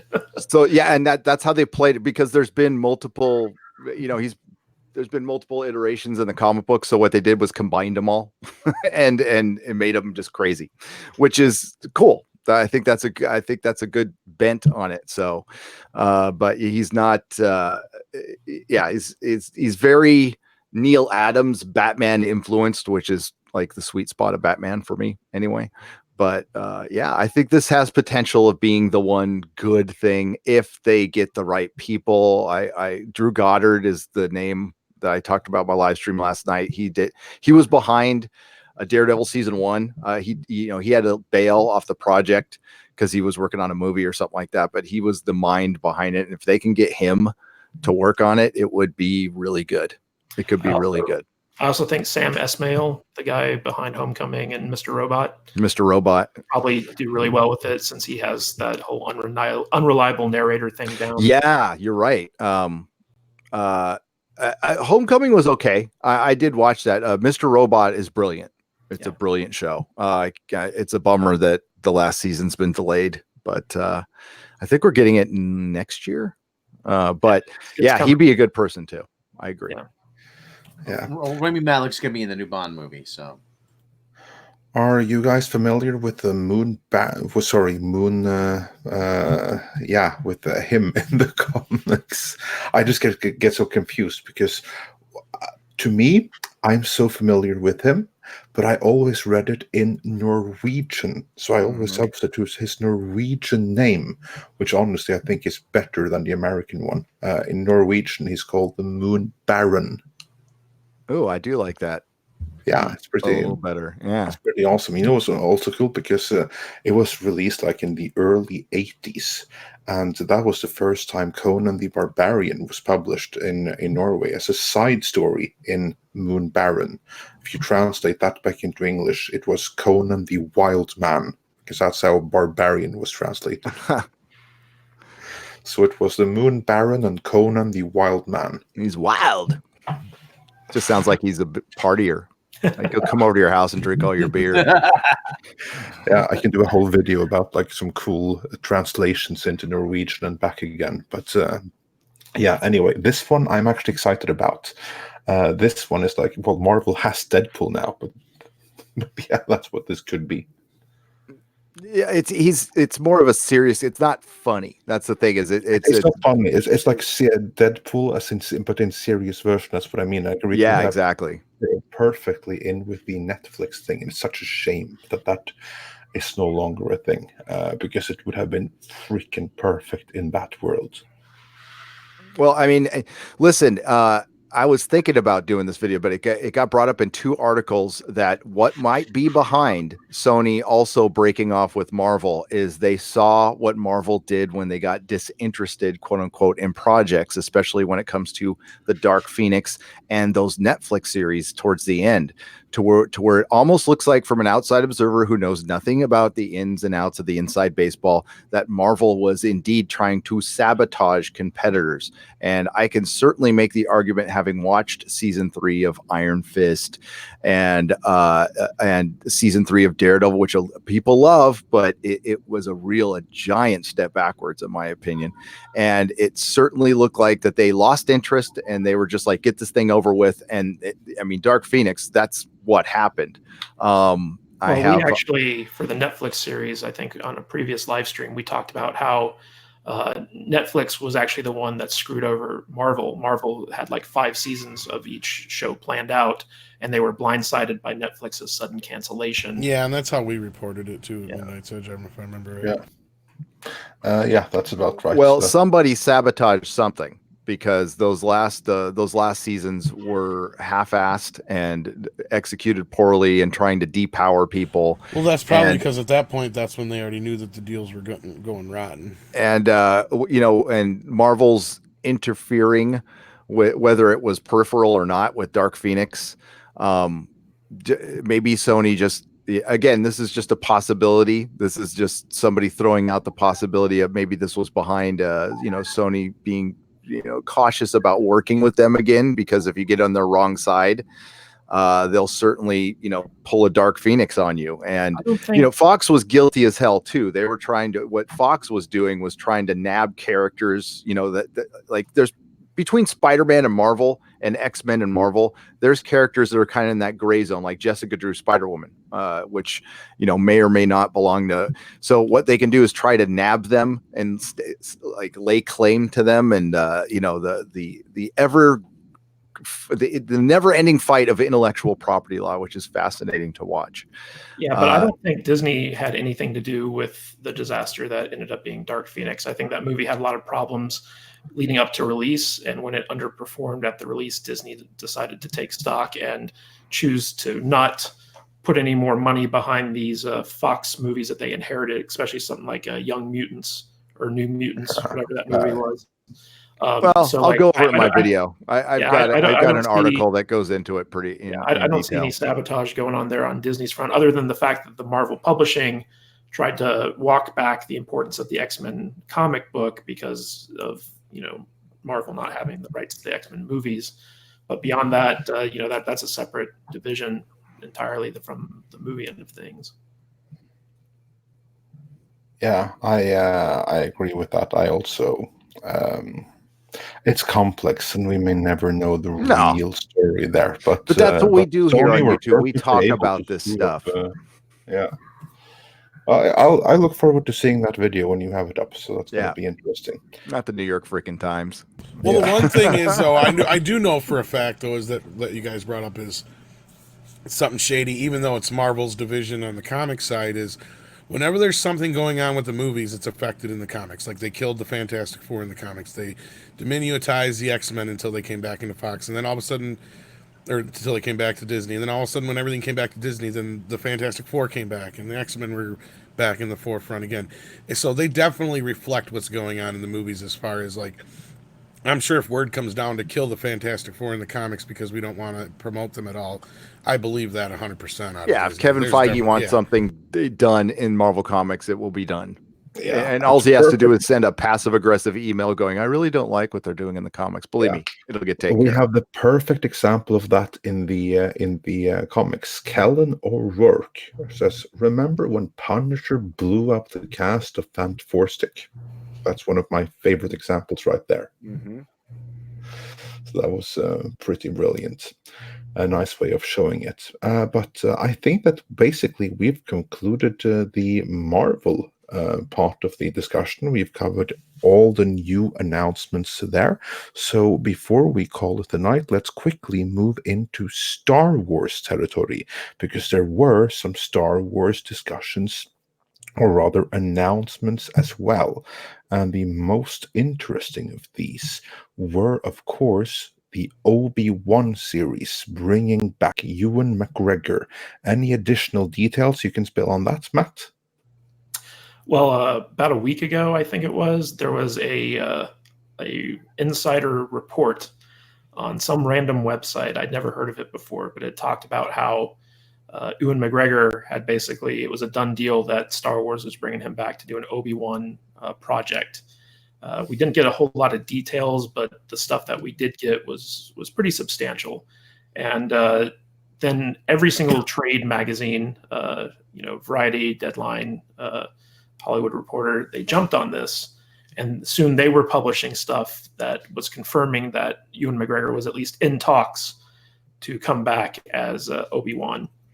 And everyone was speculating that, it was a done deal leading up to a big announcement at D23. And of course, as the Star Wars panel for Disney Plus started yesterday, Kathleen Kennedy came out, and her second big announcement was to bring out Ewan McGregor. And she basically said that, Ewan, are you coming back as Obi-Wan Kenobi? And Ewan McGregor said yes. And so they confirmed that he was going to do a Disney Plus. It's either a recurring TV show or it's a miniseries. We don't know yet. But they said that they have all the scripts written for it, and whether or not it's going to be a 6-episode thing or an 8-episode thing, who knows? 6 episodes would be like a movie trilogy, and we know that originally this project was set to be a trilogy. So my guess is like they might have just expanded the movies they had planned to do with him into a TV series, miniseries, and that the scripts are all done and that they're gearing up to start shooting at the beginning of 2020. So early next year is when they are going to be going into production on this. And everyone's very excited. Nobody knows what the story is going to be or anything like that, but they just know that we're getting prequel era Obi-Wan back. So people are pretty happy about that. Yeah. Guys, are you happy about that? Gary? So an unnamed inside source said that Obi-Wan was coming back, and then he came back. Just want to point that out real quick. Yeah. So I'm not. It's a lot of this stuff from D plus is what I'm going to call them. It sounds repurposed. So they just took the movie and they're going to make it into a TV show. And as far as my excitement, I love Ewan McGregor as Obi-Wan. I thought he was the best part of the prequels. He brought his A game even with his fake beard. That was the worst part of Phantom Menace. You could see the scenes where he shaved afterwards and they had to reshoot. But he did a great job. He was a very convincing Obi-Wan. And if there is a good story to be told here, I'm still down on prequels. I don't think this moves anything ahead. And I think what we're going to get is Disney ruining more of the backstory of Marvel a la Solo instead of them adding something very cool like Obi-Wan having to do some very un-Jedi things to protect Luke. And maybe that's why he took back the name Ben Kenobi, and we could make it like a Western Unforgiven Obi-Wan. Instead, we're probably going to get the most important girl in the world. She is the key to everything, or she is the destruction of everything, and Obi-Wan will have to follow her around. I'm willing to bet all four of you $5 each that we get a snot-nosed little 3 or 4 year old kid cameo of Luke in the last episode. I agree. I am not going to take that. That would be stealing money for me. That's a sucker's bet. Yeah, Aunt Beru is going to be the most important thing ever.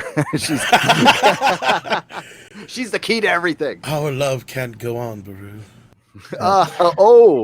There you go. Yeah, so the initial report came from a website called Cinelinx, Linx, and they had it from 2 independent sources that Obi-Wan, Ewan McGregor, was coming back, which was then quickly verified by Deadline, Variety, and Hollywood Reporter. We actually reported it about how many months ago, Rob? Oh God, a while ago, yeah. I don't remember how exactly. There's been rumors forever that they'd been in negotiations for like 4 years.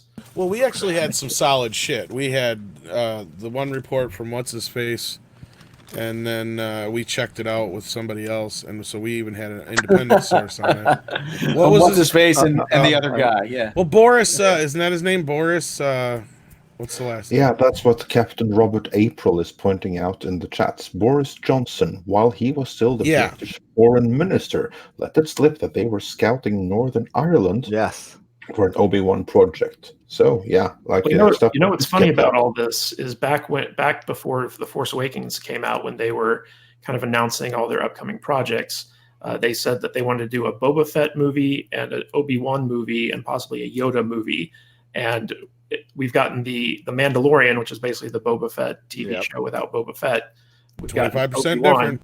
Yeah, we've got Obi-Wan now. I had to say it, sorry. And we haven't heard anything about a Yoda TV series, but it looks like that Disney's just taken the original movie slate that they had planned to do for the Star Wars story, pretty much, turning them into TV series. Yeah. It just sounded like a lot of stuff from D+ was just agreed upon about a week before the conference. I mean, there was a bunch of announcements with no casting. We might have had a director attached. And that's how those things work in Hollywood sometimes, though. Sometimes they just all come together at once. They probably were the Obi-Wan thing has probably been going on for forever. Probably. Absolutely. That one I totally agree on. That's kind of a slam dunk. He's at the perfect age right now to do it. And I have to say that me, as a non-Star Wars fan, even I'm a little bit excited about Ewan McGregor coming back as Obi-Wan. I'm much more excited about that than any Star Wars movie, for instance. Yep. Yeah. Any thoughts on that before we move on?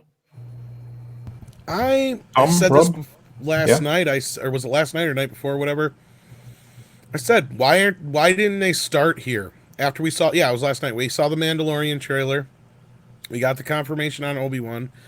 It's like, these should have been the spin-offs they started with to begin with. I don't understand, unless other than now they're just finally getting their heads out of their butt or what. But, Rob? Well, because they didn't start there because they honestly thought they trusted JJ in his mystery box. They thought everything was, the new characters were going to be such a hit, and everybody was going to flock to them. Public was going to take to them. And look, we got shiny new characters. The characters you love are old and fat and weak and sad. We have new characters they're diverse. And everyone said, screw you. We like the old characters better.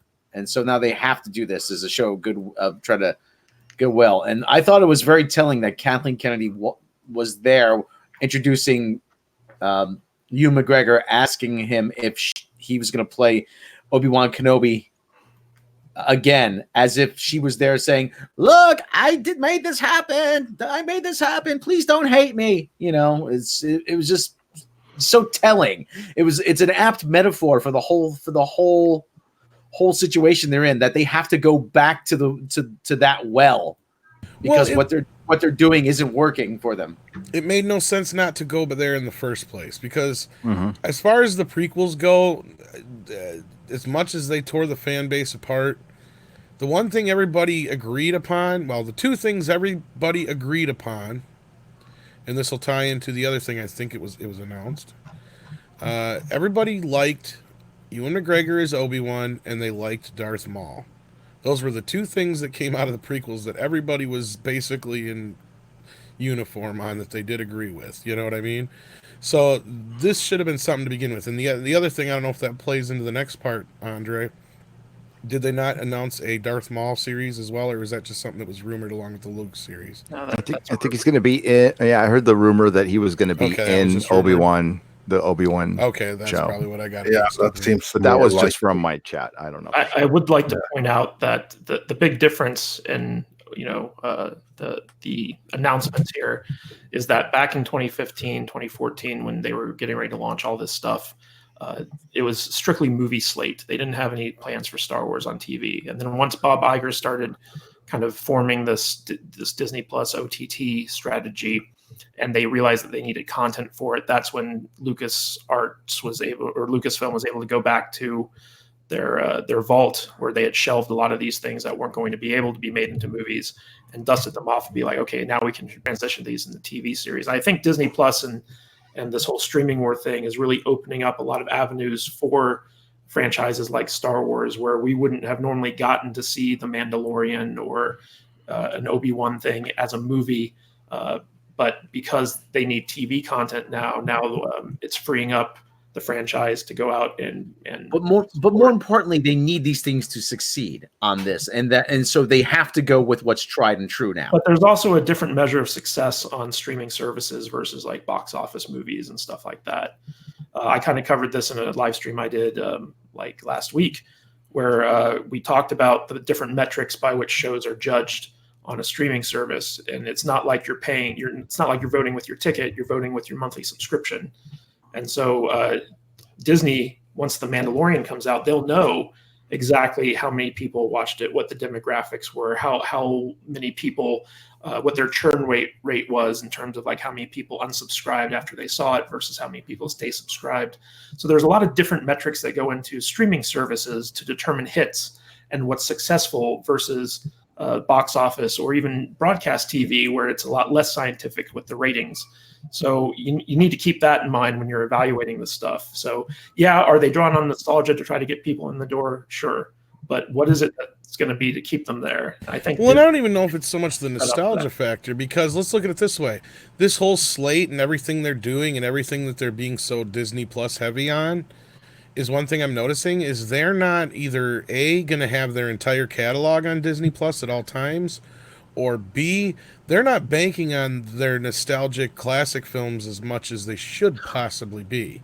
Well, that's one thing I don't see them pushing a whole hell of a lot of is the classic Disney, is what is going to be available and what's not. And so here's the thing, Tom, here they come. That's it. Disney's found me. Yeah, jig is up. The jig is up. Disney, they cannot put their they cannot put the classic original trilogy and the prequel trilogy on Disney Plus until something like 2023 or something. No, they said that they're launching with all the Disney, all the Star Wars content on Disney Plus. I thought Ted Turner had the rights to those. That's for the broadcast TV rights. That doesn't. I think they cleaned that up anyway, and I think they bought that up anyway. Everybody's going to go all in right now anyway, because the metrics today are going to be completely different when when everything's all settled, the streaming wars are over, and nobody's swimming in investor and loan money, and they actually have to start making money. The metrics will be much different then. So right now they can go all in and experiment a little bit because we don't know. we don't freaking know. Which means we'll be getting that Rose Tico series any day now. Yep. and it's after time when Disney has either conquered or failed, and they're putting everything into this. So that's why they're going for broke. And the Mandalorian trailer, I guess we're going to talk about that, but it looked expensive, that's for sure. Yeah, let's transition into that right away, unless you have something else to add, Matt. I was going to mention that the Mandalorian trailer, there was a Hollywood Reporter article out recently. I think Tom and Rob mentioned it on their stream last night at Midnight's Edge After Dark, where they were talking about basically they interviewed Jon Favreau, the guy behind The Mandalorian.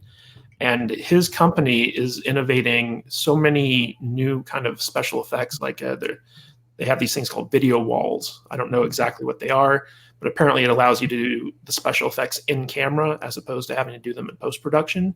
And it makes it quicker to shoot, these things. And it also allows like a TV show budget to have really expensive looking special effects. And so even though The Mandalorian looks expensive, it was actually done on the cheap using this new technology that Favreau is kind of pioneering. It was actually a really interesting article. I'd recommend people go check it out.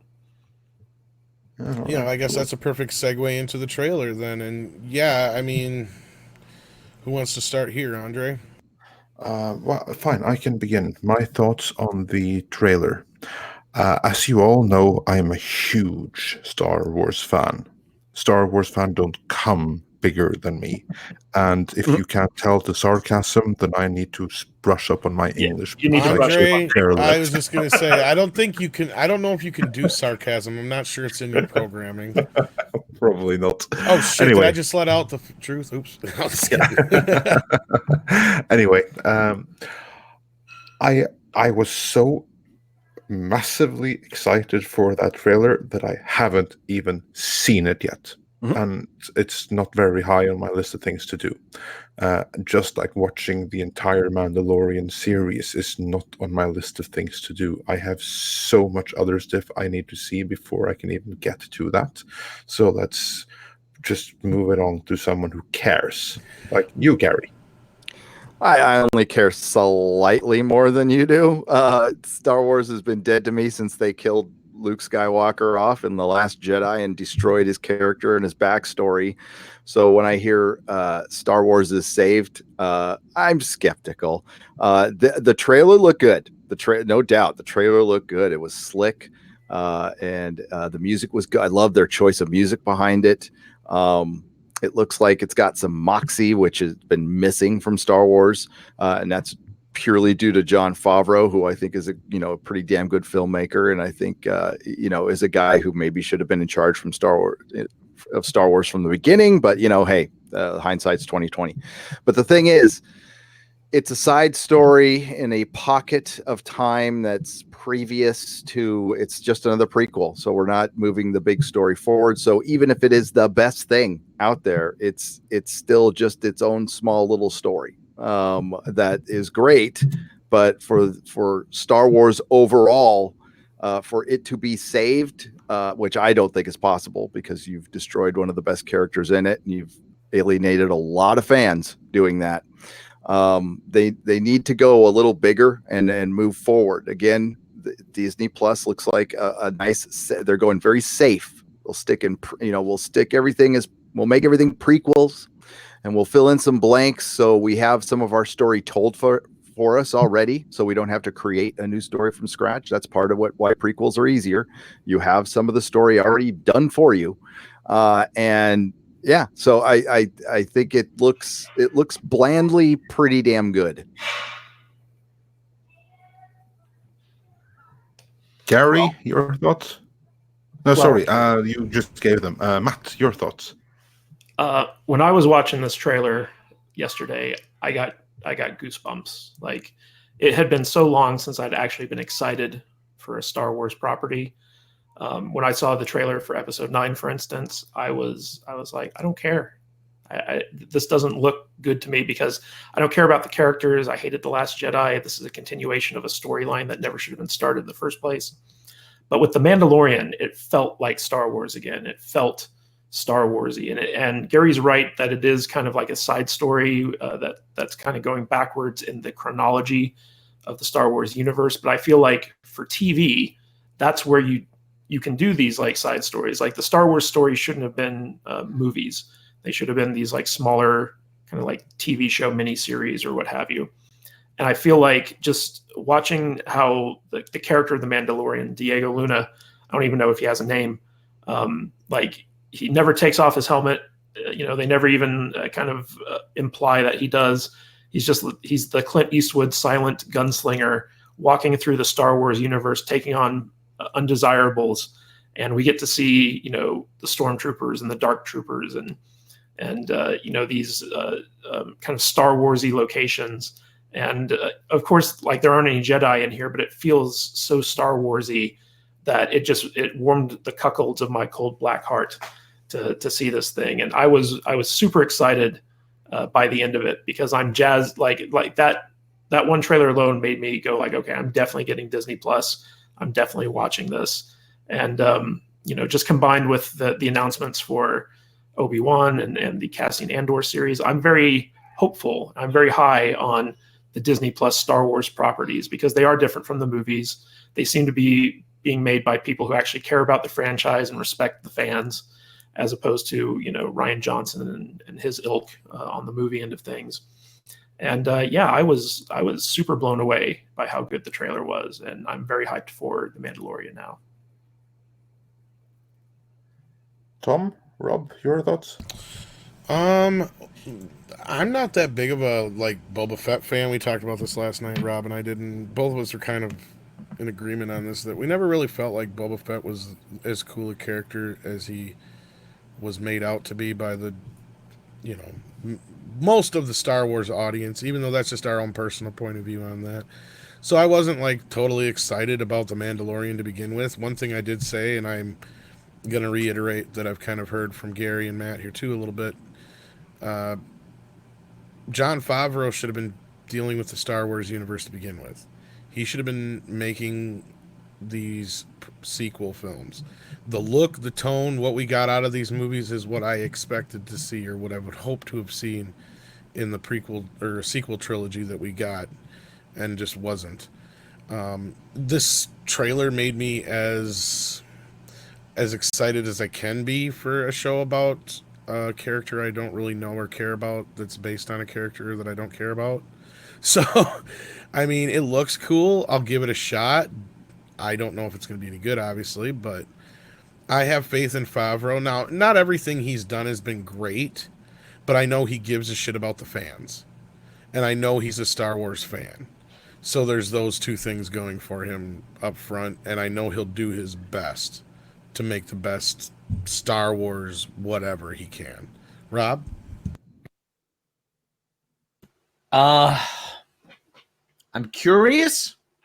I can't say that I'm excited, because after what happened with The Last Jedi, my excitement is completely gone. I like the look of it. Again, it seems like it is as close to what Star Wars, as you said, what Star Wars should be than what we currently have. That, and they have the look, everything. Like I said, you know, The Mandalorian. And I was listening to you, Gary, last night. You know, if this was repurposed, a repurposed Boba Fett movie, why not just give us Boba Fett? I don't. 25% different. That's right. Mm-hmm. Yes. JJ's legacy lives on. 25%. No, the story supposedly is that Favreau came to Disney with this idea. He actually had a few scripts already written. Okay. And it was supposed to be from the very start an original character of his own. When he addressed this fact, I guess, or addressed this factor, and that it could have been, a repurposed Boba Fett. Yeah, as fair or unfair as it may seem, it's not. Even though I am curious to see this series, it's not going to be enough to relight that spark. You know, as BB King said, you know, the thrill is gone. So, I don't know. Like I said, I have to wait and see. Yeah. And aren't there a bunch of Star Wars TV scripts out there that were written prior to Disney even buying it? Well, there was a whole series, that by Lucas Ronald D. Moore. Planned. Well, Lucas, is that the one that Lucas had planned before that? And wanted people to buy 5 seasons beforehand. On that. Yeah, and Mecca brings up a good point, and I did kind of say I am, cautiously optimistic at best, because she brings up my Frozen analogy, and to bring what that is real quick is, I say Frozen, everybody thinks it's so great because Disney finally made a movie that wasn't shit. So everybody thinks it's so awesome, and there's this analogy that Eddie Murphy brings up in one of his stand-up. I think it was Delirious or Raw. I can't remember which. Ritz Cracker. The cracker, yeah, when and if you haven't seen it, go find it. I'm sure you could type in a few things to find it. Yeah. But basically, he talks about how women will drag a man along, and then finally, when they do get together, it's the greatest he's ever had because it's been so long. That's why, not because it's the greatest he's ever had. Just like if you're starving and somebody gives you a cracker, it's the best cracker you've ever had. But then if you start eating the same cracker every day for a week, you realize it's just plain old crackers. Well, that's where I think what's going to happen with like some of these Disney sequels going forward with all these. Yeah, it's the same kind of thing. And it could be that way with Mandalorian. It could be what we've wanted all this time, supposedly, and then we just get in there and it's not that great. But I'm hopeful in a sense that Favreau, I trust him to a point. Again, to a point. So. Well, Dave Filoni's also involved in the. Yeah, Dave Filoni's also involved, and I know he's a fan. Now, I've only seen sporadic episodes of Clone Wars, so I can't speak too much on him. And I've seen some Rebels episodes, but I've never sat down and watched the whole thing. So, and those generally have a Star Wars feel to them. So, I don't know. Yeah. No, it's funny what you mentioned about this rekindling the interest in Star Wars, because there's another series that's coming as well that was also announced it's been announced before actually, but it was further reiterated at D23, and I'm curious to hear how much is this going to excite you Star Wars fans that suffer a crisis in faith, so to speak. Cassian Andor, how excited are you about that? But before we get to that, Matt, what can you tell us about Cassian Andor? So when Kathleen Kennedy came out on stage, and for those of you out there who didn't get to see the live stream of it, she got a big introduction. And when she came out, there was like almost crickets. There were a few people clapping, but she wasn't very well received. But she got out there, and her first order of business for the Star Wars Disney Plus panel was to bring out Diego Luna, who plays Cassian Andor from Rogue One, and Alan Tudyk, who plays K2SO. And they basically came out and they kind of joked around about what it was going to be called. Apparently, it's the actual name of the show has yet to be revealed. But Alan Tudyk kind of joked that he wanted it to be a 2K2SO or something like that.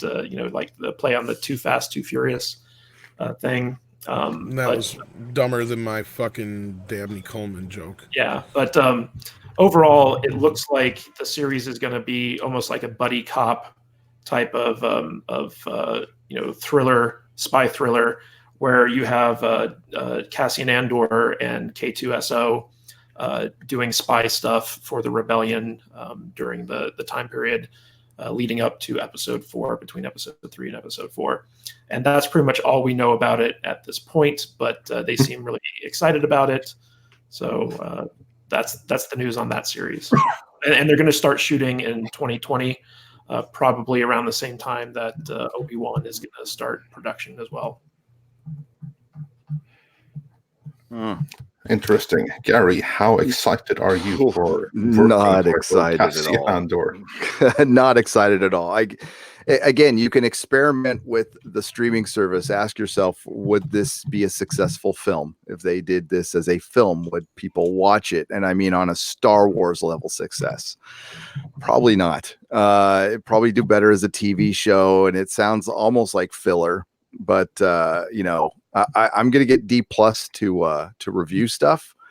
The only thing that I've heard that would I better get D+ is the Obi-Wan show, and the curiosity of the Mandalorian. Yeah. But anything, I mean, I'm including the Marvel stuff. Well, what if's got me intrigued. Until I heard what the first one's going to be about. Yeah, then I was like, what? Yeah, what? Yeah. So not at all. Sorry, I just it. This doesn't even move the needle at all for me.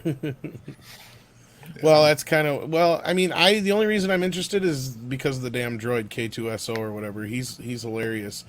But this is again a problem that Rob and I always talk about on the show.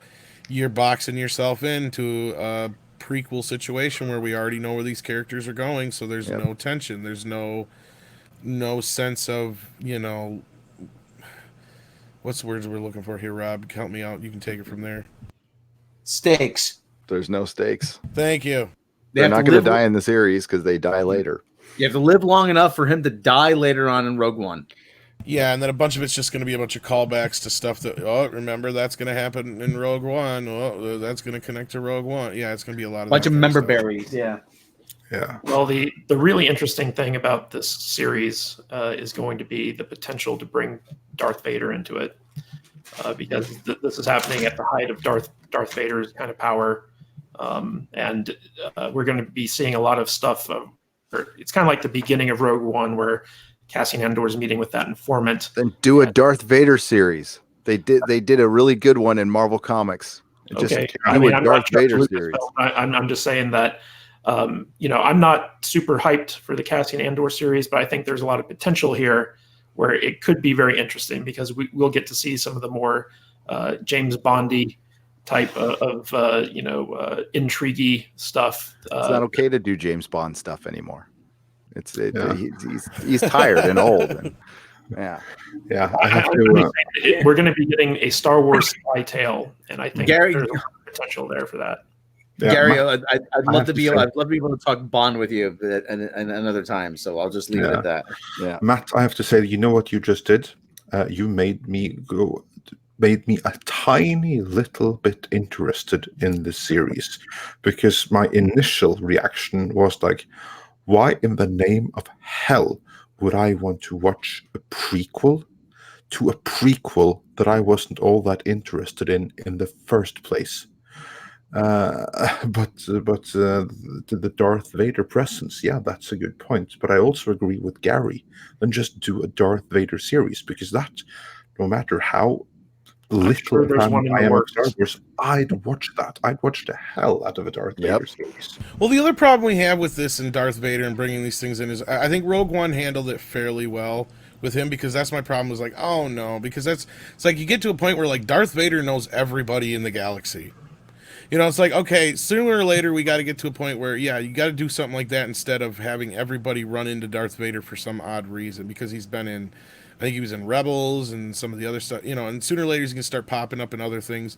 You got to figure, why don't you just do a Darth Vader series so that it feels like he's naturally in the story correctly? Because, yeah, I'll get to a point sooner or later with these kind of things too, where if like Cassian just keeps ended up, like getting that close to meeting Darth Vader, or Darth Vader knows who he is or something like that, when he's not really even supposed to be that somebody, that is supposed to have his name out there, then yeah, it'll start to bother me and take the verisimilitude out of the situation.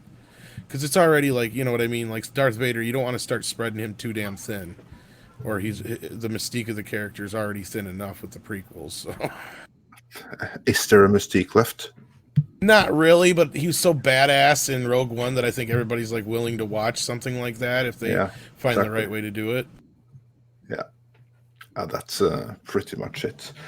Any final words on Cassian Andor before we start rounding up some more comments from you guys in the chat, plus some super chats? I think that's a big no. Don't care. Yeah. Yeah. I'm cautiously optimistic. I'm hoping it'll be good. Yeah. Well, I really liked Alan Tudyk, but Gary's got to run here, so should we let Gary say goodbye and plug his channel before he goes? Not that he really needs to. Take it away, Gary. Thank you for having me on. Thank you, everybody in the chat. Matt, Tom, Rob, Andre, of course. Everybody have a great day, and thanks for having me on. Sorry I had to run, but... and congratulations once again on all your success. I told you so. Always a pleasure, Gary. All right. Always a pleasure to have you here, and thanks for taking the time to come join us in your busy day. Of course. And everybody have a great day. Take care. Thanks, Gary. Bye-bye. Thanks. All right, let's move into some comments. I saw some cool comments in here. I just want to get to real quickly. Let's see here. From various different number of things. Let's see. Mark, just I have to answer this real quickly. Mark Gonzo asked me in reference to our earlier Moon Knight discussion. Andre, is there a Norwegian word for knight and barbarian? Yes, there actually is. But Måneridderen just sounds so much more lame than Moon Baron. And Conan the Barbarian, since 1990, has been Conan Barbaren in Norwegian, so we do have that word. It's just that the comic book translators back in 1981 decided that Vidmannen, the Wild Man, sounded better than the Barbarian, I guess. So yeah, that's neither here nor there. And we also got some super chats. Let's see. So I don't redo some stuff like here. I think the one we left off on was Adam Wolford for $2. I think we'll do Rogue right when they bring her in. It was referencing something you guys were talking about earlier, way earlier. Yep. Yeah, the X-Men. Yeah. So I hope that they're able to bring in the X-Men and do them justice in the MCU. I'm cautiously optimistic now after Captain Marvel and a few other things than I was before, but I don't know. What do you guys think? Oh, I think that if anyone can do the X-Men right, it'll be Marvel. For over a decade, we've gotten the Fox versions, and they've varied in quality wildly. So now that they're back home, we got like three, maybe four good movies out of them. Yeah, but keep in mind that Rogue, the character of Rogue, steals Captain Marvel's powers at one point, and that's like a big story arc. So I'd love to see a depowered Brie Larson in the MCU. Well, didn't Rogue kind of replace Jubilee's storyline in the comics anyway, in the movie? Oh, she did in the movie, yeah, because they combined the two characters into one. Yeah, that's what I thought. Yeah, but that's in the movies, so we'll see if they... I would imagine that they, to distinguish themselves from the previous movie, they might go more like the comics and bring Jubilee in for a bigger part. At least that's what I would do, but we'll just have to wait and see what they do. Moving on, Jokers79 sent a $2 super chat with nothing, so just support for us, I guess. So thank you very much. And Adam Wofford sent us another $5 super chat saying, instead of recasting Wolverine, they might do X23 and make her the new Wolverine when they bring X-Men and start making movies and Jubilee into it. That goes perfectly off of what you just said, Andre, and it's funny because I've said that before about Wolverine. I said I wouldn't be 100% surprised if they don't do an X23 version so somebody doesn't have to compete with Hugh Jackman, because his spoilers daughter was very popular in Logan, which is basically a version of X23. So I wouldn't be... at this point, I don't know if I want to see another actor take on the role. I wouldn't be adverse to a female Wolverine, but I don't want to give them any ideas either. I would be very surprised if they didn't recast Wolverine to do their own version of him, because he's one of the most popular characters. Oh yeah, he's going to be involved one way or another, whether it's a she or a he, but that's what I'm saying. I wouldn't be surprised if they do an X23 version of Wolverine either. I would be very surprised if they did that. I think that they're going to give it a few years, and then they're going to recast Wolverine and bring him back with massive fanfare, and it's going to be a huge thing. I agree. I can hope. Yeah, we talk about Hugh Jackman and all of that now, but really the character existed long before Hugh Jackman. Oh, I know that. So this is just another one of the recasting. It's going to be one that has some controversy to it, but if they find the right guy, he's going to nail it. It's going to be a different Wolverine. It's all going to be fine in the end. That's what I think is going to happen. We're going to recast Wolverine, but I wouldn't be surprised. And also, I think that a female Wolverine, I think so many of the other female things that they're doing, it's going to start having some level of backlash by them. So then the pendulum might swing the other way before we get to that point. So I wouldn't worry too much about that, to be honest. See, and that's what I'm saying. I see a few people in the chat. X23 was a very popular character. I know that too. That was my other reason. This is one of those few times where it may work out for him if they did it right. But you're right. By that point, it may be so oversaturated that it doesn't matter. Exactly. Did you want to take the next one, or? Yeah, certainly. Sister Harrow. We did kind of skip over Rob. Did you have anything to say on that? I'm sorry. Oh yeah, Rob, carry on. I'm sure you have something to say. Not particularly, no. Okay. Yeah. All right. Yeah. Just wanted to make sure. Sorry. Yeah. And then Sister Harrow sent us a $20 Australian super chat saying, do you guys think Marvel and comic book movies will get to a point where it's saturated and movies will start to bomb and look for movies like The Joker? I see an irony in that question there, but I'm going to let you guys answer that first.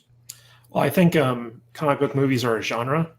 So the question comes, are people going to ever get sick of this genre? And I don't think so.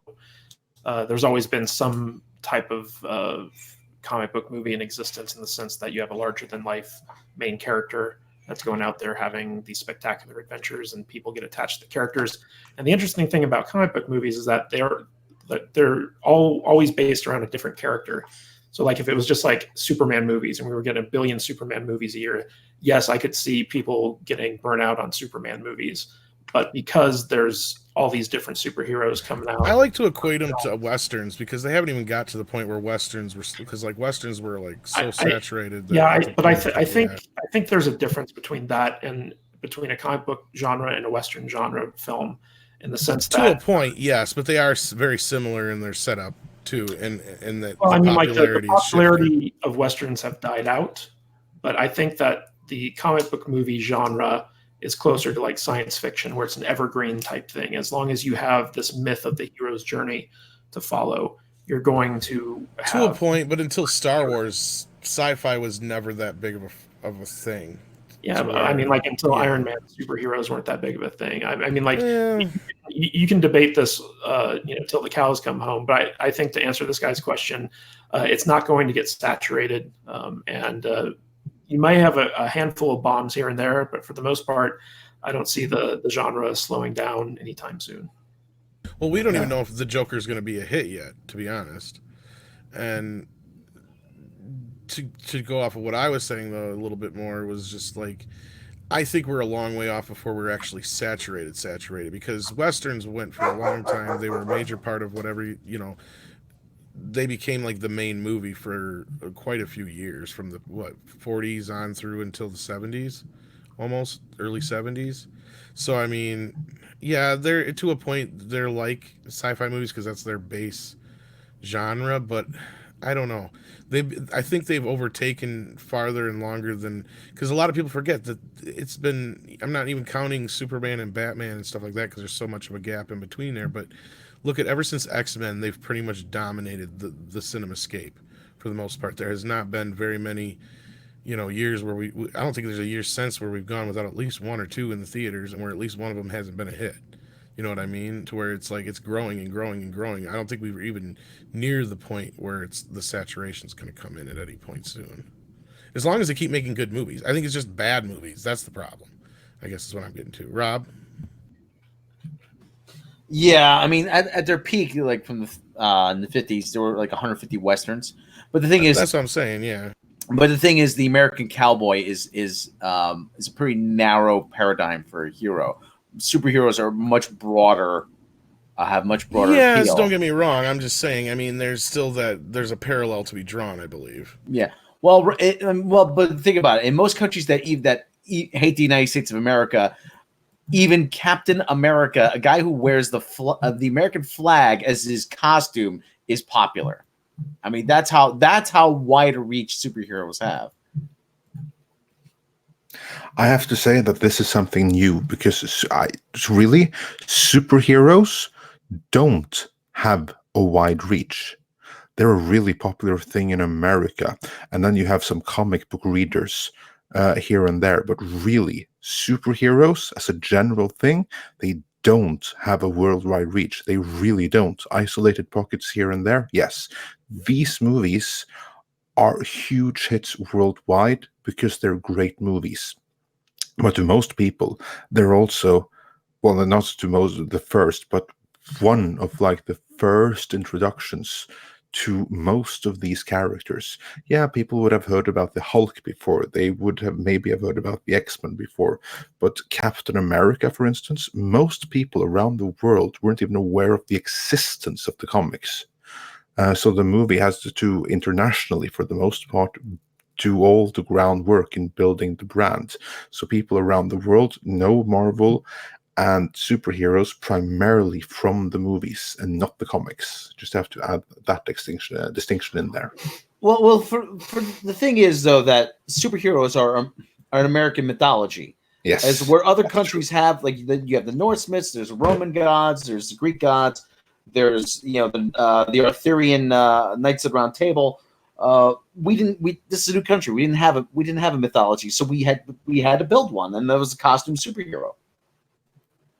Exactly. And then of course you have like the historical similarities, because like all the countries that have their own mythologies, in some sense they are superheroes, and this is the American one, are like the modern day superheroes of the myths, only they're released monthly in comic book format, and they took on such like a popularity with these movies.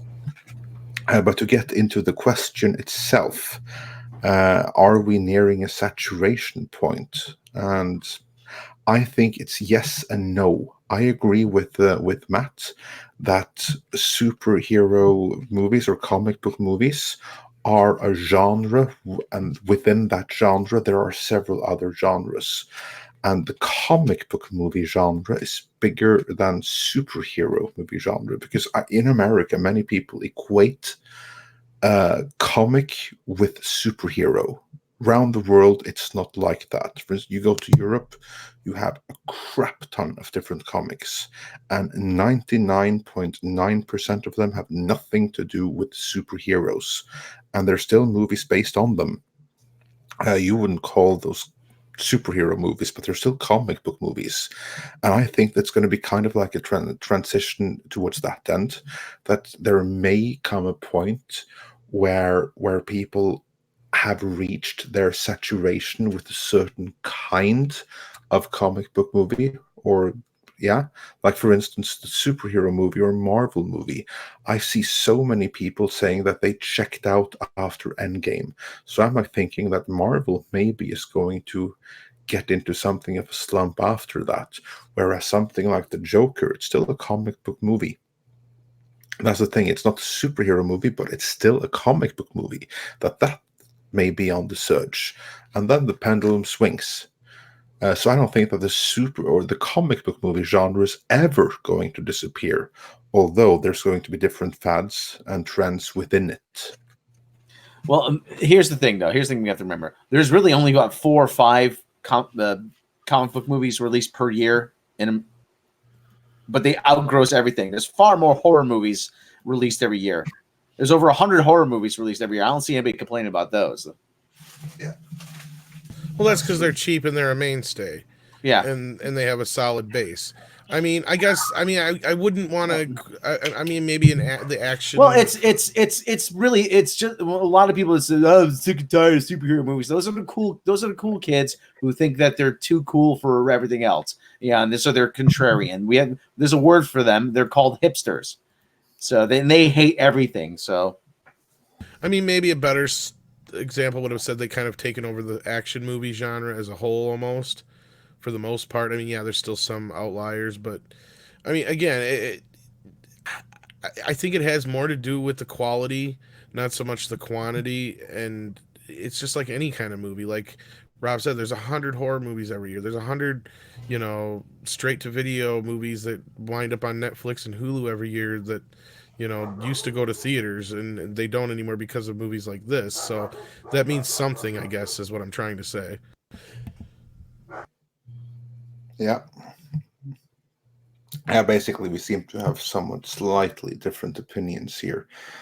And then moving on, Joker79 sent us another $5 super chat saying, I read Marvel has animated TV rights for shows under 44 minutes, and Sony has TV rights for live action and animated shows over 44 minutes. This is probably in reference to Spider-Man. That could be right. Honestly, I don't know. Because the thing is that we have access to Spider-Man contracts before 2014, but not after. My understanding is that Sony, they do have the right to do live action Spider-Man, but they need Marvel's approval. But again, there was disputement over that. So I don't know really what's the truth of the story there. I don't know. Well, from what we know, Marvel did sell, or Sony did sell back the TV rights to Marvel a while back. I would be surprised, even if that wasn't the case, that such a stringent division there would be in effect. Like, what are the negotiations of? How do those negotiations look when you're divvying up the rights? It's like, okay, well, if you do stuff over 44 minutes, then is that 44 minutes with commercials, without commercials? Like, have you seen some of the comments in the WikiLeaks on how they discuss character traits and stuff like that? I'm sure it's believable. I can't see like if they sold the TV rights back to Marvel, it'd be like, well, we're only selling you the rights for shows under 44 minutes or something like that. Like, I don't see it, but that's just me. I don't know much about the Sony Marvel TV deals or anything like that. I haven't done much research into it. Yeah, I would just be surprised. I can totally see something like that happening, just based on how I've seen their lawyers discuss these are adult men, and how they openly say, okay, how about this then? We split it so that you can use this name and those traits, but we get these traits and stuff like that. It's unbelievable. Some of the stuff that adult men with degrees in law managed to utter. So I wouldn't be surprised in the slightest if this is accurate, but I have no way of knowing if it's true or not. I'm just saying that if it's on the money, I honestly wouldn't be surprised. Because here you then have like the distinction between Saturday morning cartoons and Game of Thrones. That's what you have in that definition right here. There you have the distinction.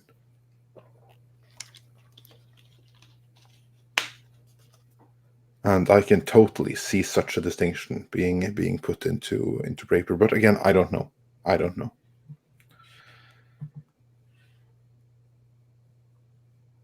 But I'm sure we're going to find out more about that in the near future, because this Spider-Man situation, that's far from resolved. And as Tom said earlier, it's not going to be resolved until cameras are shooting or cameras are rolling. So yeah, that's the only time when we'll know for certain what has happened and how it's going to be. Yeah, unless they make some, huge announcement. Yeah, I'm honestly hoping for a huge announcement, because I think it would be bad for all involved if Spider-Man reverted. Because my final words on that is that although the potential to do excellent with Spider-Man is there, I don't think that Sony will be able to realize that potential under the watchful eye of Tom Rothman. All right. Well, back to Star Wars. Did you want to talk about the footage that was screened and the new exciting poster we got? Yeah, absolutely. I can say right away, I saw the poster, wasn't excited. Haven't seen the footage, not really going to. So I'm going to hand that over to you guys. I saw some fuzzy bit of the footage, and I seen a description of it. I don't know. Actually, when I first saw this, I thought it was fan art. Me too. I had to go I'll be honest, to make sure this was official. It's funny you mentioned that, Matt, because I had the same problem. I'm like, wait a minute, this don't look real.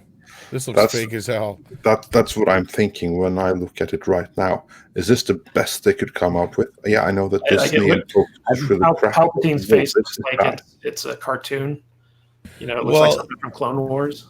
And not only that, who's the actor they got playing him? Because it's not Ian McKellen or whatever his name is, or it's supposed to be Matt Smith or McDermott or whatever, not McCollum. Matt Smith from Doctor Who. I really don't think you can tell. I can't tell who's playing him. Guess what? I don't care. Sorry.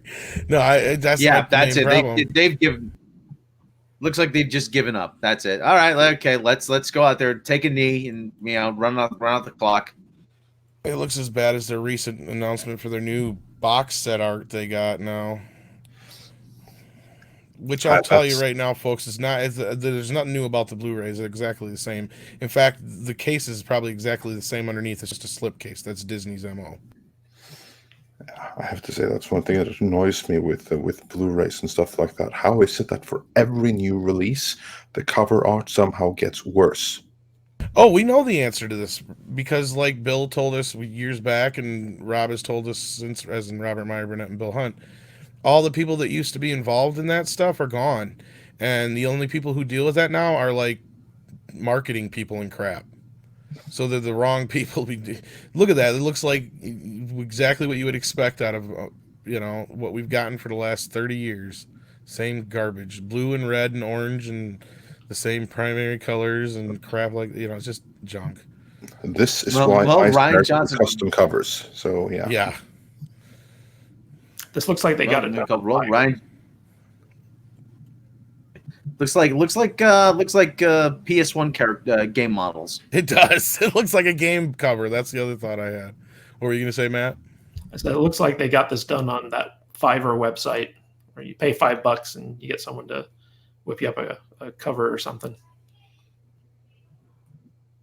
No, it's no joke. I had to double check to make sure it was legit because I thought it looked that bad.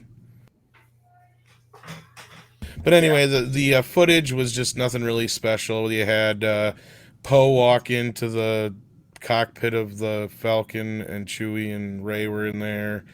There was a shot of Kylo Ren looking at Darth Vader's crushed mask again. There was what else was there? There's something else, and then the significant bit was the ending where we see Rey in a hood and a red light saber, black hood. With a red double-bladed lightsaber. Yeah. And everyone's like, oh, Rey's going to the dark side. And I'm like, it's just going to be a stupid vision that she has. It's just a big fake out. Yes, because I also Mystery box. Yeah, I also said before The Force Awakens, way before I even had doing this kind of stuff on YouTube, when I was doing other stuff on YouTube at that time, I said to my friends, I'm like, you watch her little cane thing she has, or bow staff thing she has, looks an awful lot like Darth Maul's lightsaber. How much you want to bet she makes her lightsaber out of that staff and it's double bladed? So yeah, in the movie, in the end, I think you're right, Matt. It's going to end up being a vision as far as the red saber, but she'll end up with a blue saber by the end that she made herself. Maybe like nothing that's coming out of Episode 9 is really, I think, getting me excited, and a lot of people who are disaffected by The Last Jedi have just written this movie off already. So anything that might have gotten someone excited after The Force Awakens, it just isn't working anymore. Like they really needed to kind of step up what the hype was going to be for this movie, and I don't think they've done that so far. No, and I can speak for Rob when I say this. I think unless Andre says we have to go see this, I don't think either one of us have any plans to go see it. We already know Andre. I'm going to buy a ticket for Jumanji and go see this. Yeah, I wouldn't suggest. Can't you buy a ticket for a movie that isn't Sony?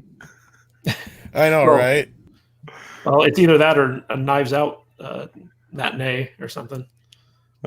There'll be something else out by then. If there's one movie I want to fail badly, it's Knives Out. I really do. I really Austin want that Woods. to crash. There's one thing I can say about Rob is his conviction is so rock hard that if he don't want to go see something, he won't go. I have paid him to go see movies that he didn't go see. Did you get a refund?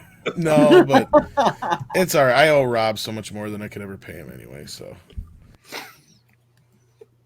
Yeah, well, basically, all in all, looking back at D23 as a whole thing, was this a really exciting thing or largely a waste of time? Matt? I think it was pretty exciting. You know, they dropped a lot of big reveals. It's still going on. Like, you know, I don't know what's going to come out tomorrow. But, you know, like we definitely now have between Comic-Con and this, we have a full kind of vision of what Disney's going to do going forward. Disney Plus comes out in November. So like, you know, we don't have long to wait for a lot of this stuff. It's pretty exciting, I think. I think they did a good job of of keeping things secret and doing these big reveals at the convention. And there was a lot of hype around the Mandalorian trailer and a lot of the Marvel announcements. So I think that overall it was a success. Your thoughts? How excited were you with the D23 revelations, at least the ones we covered here? Obviously, there was much, much more. We just focused on the Marvel and Star Wars aspect of it. But how excited were you guys for that? Just to round out, Tom and Rob? Overall, mostly interested. Go ahead, Rob. I was interested, yes. Excited? Not really. Yeah, I mean, most of my interest lied in finding out if we were going to hear about Spider-Man, mostly because of this stream. Because I knew that's what it kind of... Because if there was going to be an announcement one way or the other, it kind of would like have just like we wouldn't have had much to talk about, I guess. I mean, we'd have had some of the same things to talk about, but not as much. But outside of that, nothing that really caught my eye. I mean, yeah, the Mandalorian trailer was cool. Outside of that, yeah, we kind of knew already that we all predicted they were gonna make the Obi-Wan announcement, so no surprise there. Nothing out of the Marvel, arena really got me all excited, because the things I'm excited for in Phase 4 we already know about. Like Doctor Strange is probably one of the things on the top of my list, and I think it's on top of Andre's list too right now. It would be in this moment, yes. Yeah, until anything else changes anyway. That's on the Loki series. Yeah, the Loki series. But that's what I'm saying. All the stuff we knew about already was the stuff I'm already more excited about. So, yeah, a lot here. And we didn't really get a last Rise of Skywalker trailer. They just got a sizzle reel, and we won't see that until 3-4 weeks from now, probably, on Entertainment Tonight or ABC. Out on Monday, actually. They'll drop it on Monday? Okay, so whoop-de-doo. It's not even really a full trailer. It's not that great. Yeah, I mean, there's nothing they really that they brought out that really caught my eye. Andre? Yeah, no, I'm sure there were loads of cool revelations in the D23 overall, but I was mostly looking forward to Spider-Man, and that's the one thing we kind of didn't get. Moon Knight, that's a positive surprise. Well, not surprise. Yeah, but we already kind of knew about that too. Yeah, exactly. But still, it was nice with the confirmation. But other than that, I'm not blown away by any of the revelations that we got where Star Wars and Marvel is concerned. And with that, I'd like to thank Matt for joining us for this discussion. Matt, where can people find you? You can find me on Twitter and Facebook at Matthew Kadish, MatthewKadish. I'm pretty active on Twitter, so if you guys like to follow movie news and talk about stuff like that, feel free to follow me there. You can also subscribe to my YouTube channel where I do daily videos about movie news and entertainment industry analysis. You can find me at kadishvideo.com, Kadish video.com. That'll take you right to my YouTube channel. And that's pretty much it. Oh, and if you want to check out my books over on Amazon, you can go there, search for Earthman Jack, or you can go to kadishbooks.com. That'll take you right to my Amazon profile page. And also, I'd like to say thank you to each and every single one of you in the chat. It's been great that you wanted to spend all this time with us as we go ranting and discussing and analyzing and everything else in between. It's always great when you're willing to spend your time watching us doing that. So thanks to each and every one of you. We tried to go through some of your comments. We'll try even more next time. So we didn't miss any super chats, did we? I don't think so. I'll do a double check to see. Yeah, while you're doing that, I'll remind everybody to subscribe to Nerdrotic as well. We want to thank Gary for taking time out because he was only supposed to be here for a little while. Want to say hi to Mecca in the chat. I was going to bring her in, but Gary stayed a lot longer than he originally said he was. So we wanted to give him a chance to be on the show here with us since he doesn't get a lot of times to join us. So it's a rare treat to have Gary on, so we want to thank him for all his time that he spent with us. What originally was supposed to be 90 minutes turned into well over 2 hours, so thank you, Gary, for that. But yeah, hopefully we plan on doing these more often and about several different topics. And as always, I want to thank Matt again for his time and you guys for listening for a whole 3 hours now. So, Andre, did we miss any, or was that it? No, that was it for the super chats. All right, we want to thank everybody for the super chats as well. Yeah. So thank you each and every single one. And also I have to ask you, because YouTube has been kind of difficult as of late. So please do make sure that you are still subscribed to the channel and make sure that you get notifications. And when videos are uploaded, do see them, leave a comment, watch them till the end, because all of these things, they help, and they're actually the most important thing that you can do if you like our content, is to actually see the videos when they're uploaded and to help share them, because YouTube isn't doing a lot of that right now. And not only that, because of them issues, a lot of the longer videos like this one will be put into playlists. So if you guys are having a hard time finding them, that's why. But they are always shared on our Facebook group, and we have them shared on Twitter and other places too to get at them. Otherwise, you can always check the playlist, which is under what's it under, Andre? I forget the name. Live discussions and roundtables, I believe. If you just go to the playlists tab, you'll be surprised at the number of playlists we do have there, and this is one of them. Yeah, I couldn't remember if it was long or live playlists, yeah, or discussions. But yeah, so check that out if you need to find any of our longer discussions. Yes, all right. And with that, I'd like to thank you all and have a great day.